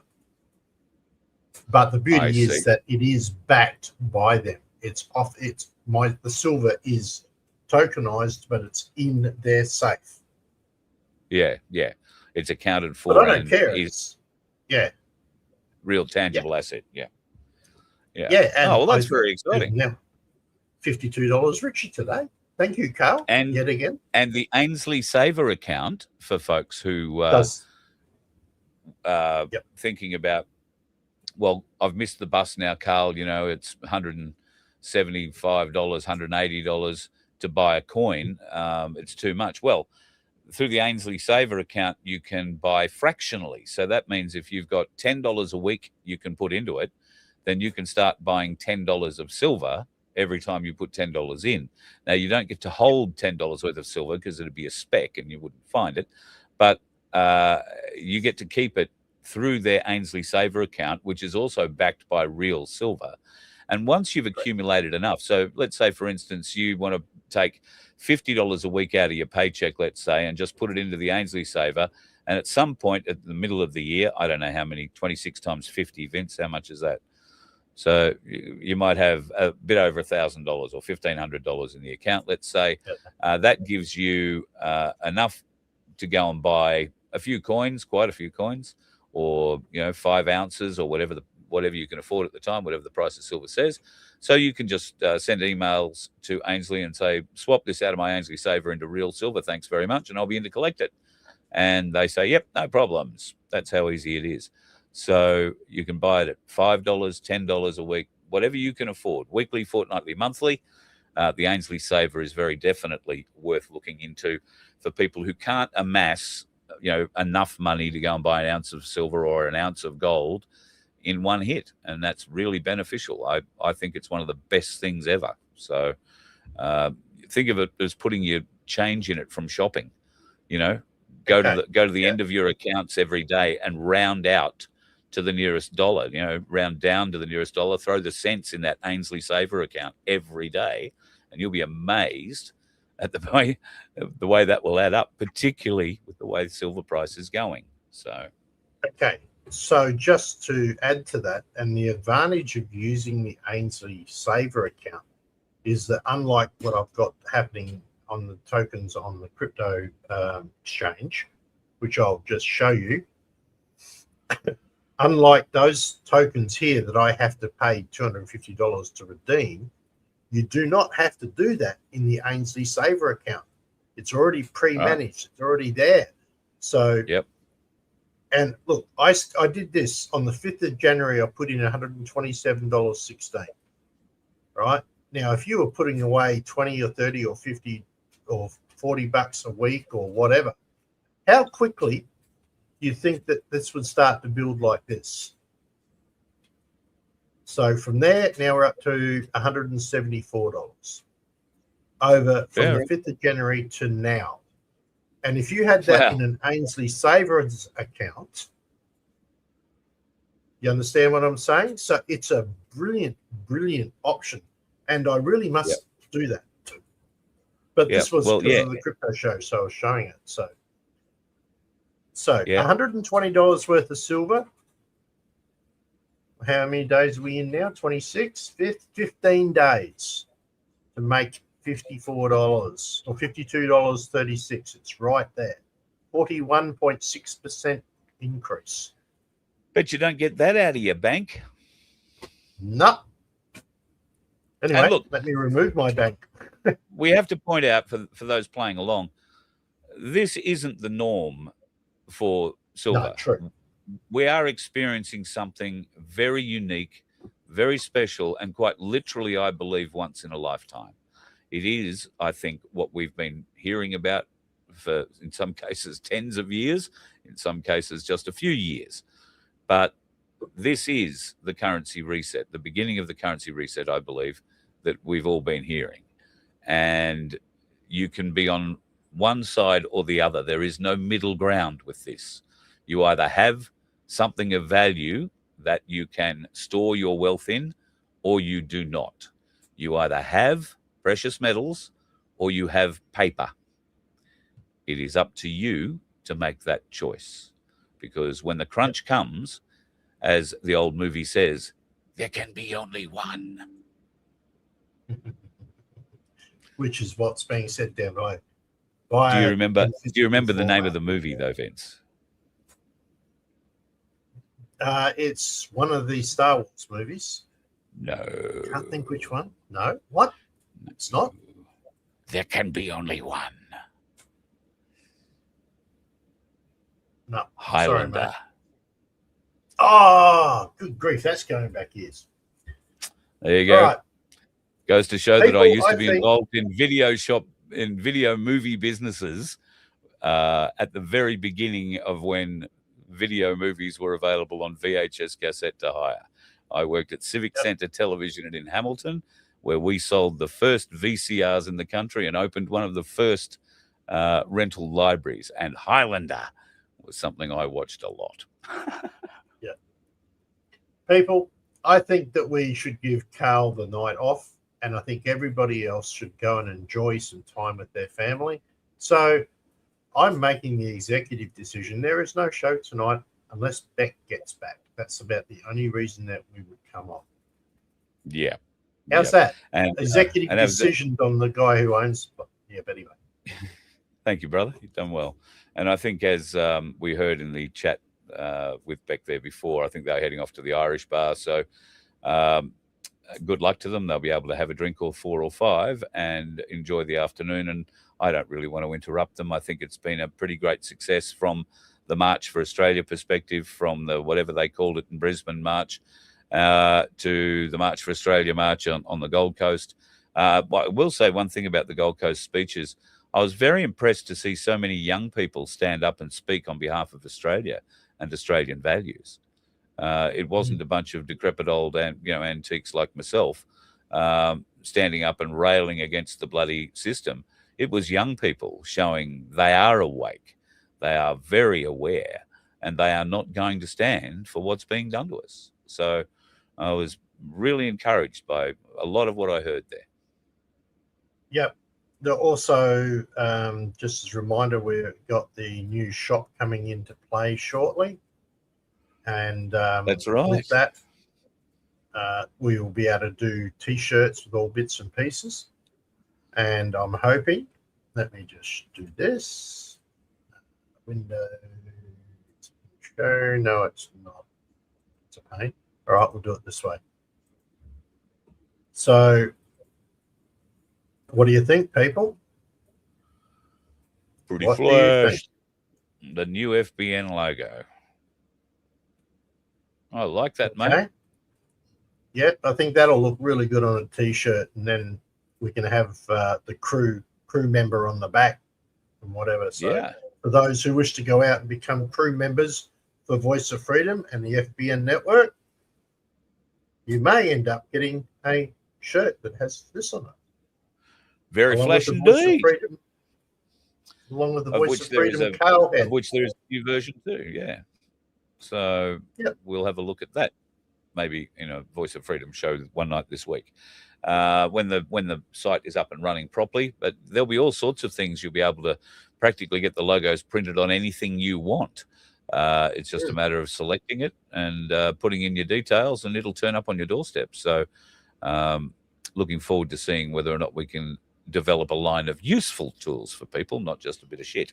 So fingers crossed. And if you've got something that you make here in Australia that you think would look great with, you know, a Voice of Freedom or an FBN logo on it, and we could help promote it and sell it through our website, then please reach out. Okay, Vince can help you with that. Vince at vofhq.com, and we'll be able to help you out promoting your business. I'm looking to promote anything that is Australian made. Anything. Well, upon saying that, for our drop shipping person, I'm not guaranteeing they're Australian made. I can't, unfortunately. Well, that's the thing. We've tried securing T-shirt manufacturers in Australia, and while I think there's 3, they are not competitive in any way, shape, or form, and they're not interested in becoming competitive. They now sort of market themselves as high-end kind of stuff, and I've got to admit I own one of these manufacturers' shirts, and I don't think they're very high-end at all. So it is what it is until we can get a shirt manufacturer and a printer that will play the game in Australia at a reasonable price. Then there's no point us trying to sell you a $20 T-shirt at $120. It's just a waste of time. And that's all relative to when we can get manufacturing back in the country, which all involves with electricity, which is all involved with what we're all fighting against, saving this country and putting our infrastructure back into play. And I could go on and on and on and on. See, look, Carl's bored already. Didn't take long. No, I was just thinking it's not just the infrastructure, it's the fact that they're building more and more data centers which require more and more water. It's going to place a much higher strain on our water resources in this country. So that is going to become one of the most significant issues we face in the future, because Australia only has 18 of these big AI data centers in it at the moment. But by the end of, I think I read the end of 2028, there'll be closer to 200 of them. And because, think about this. Remember, I'm an IT guy. They are going to use thousands and thousands and thousands of gallons of water to keep these data centers cool. But it's a flow-through effect. Right? Well, I guess initial filling of the tanks, right? Once that initial movement is gone, it's going to be a recirculated or a flow-through event. So as long as there must be an evaporative effect, or there must be an evaporative effect. Very minimal. Very minimal. No, it's not. That's not quite the way it works. It's the water takes the heat away through fins. It's like a radiator in a car. It's exactly the same as a radiator in the car. Right? So, and how often do you have to refill your car radiator? Touch wood, not as often as some of the cars I've had in my life. No, but if it's a bus, I know you fixed that. We fixed that. Yes, right, I'm going to get out of here. I'm keeping you talking, and everybody else is listening to us ramble on. Yeah, all I want to say, people, is stay safe. Have a great Australia Day today. Right, keep the faith. This country can be great again as long as we stand up and do it. And I personally don't give a crap what set of laws they put in. I don't consent to the last lot they put in, period. And if they want to come and lock me up, you know where to find me. Wave goodbye. Bye.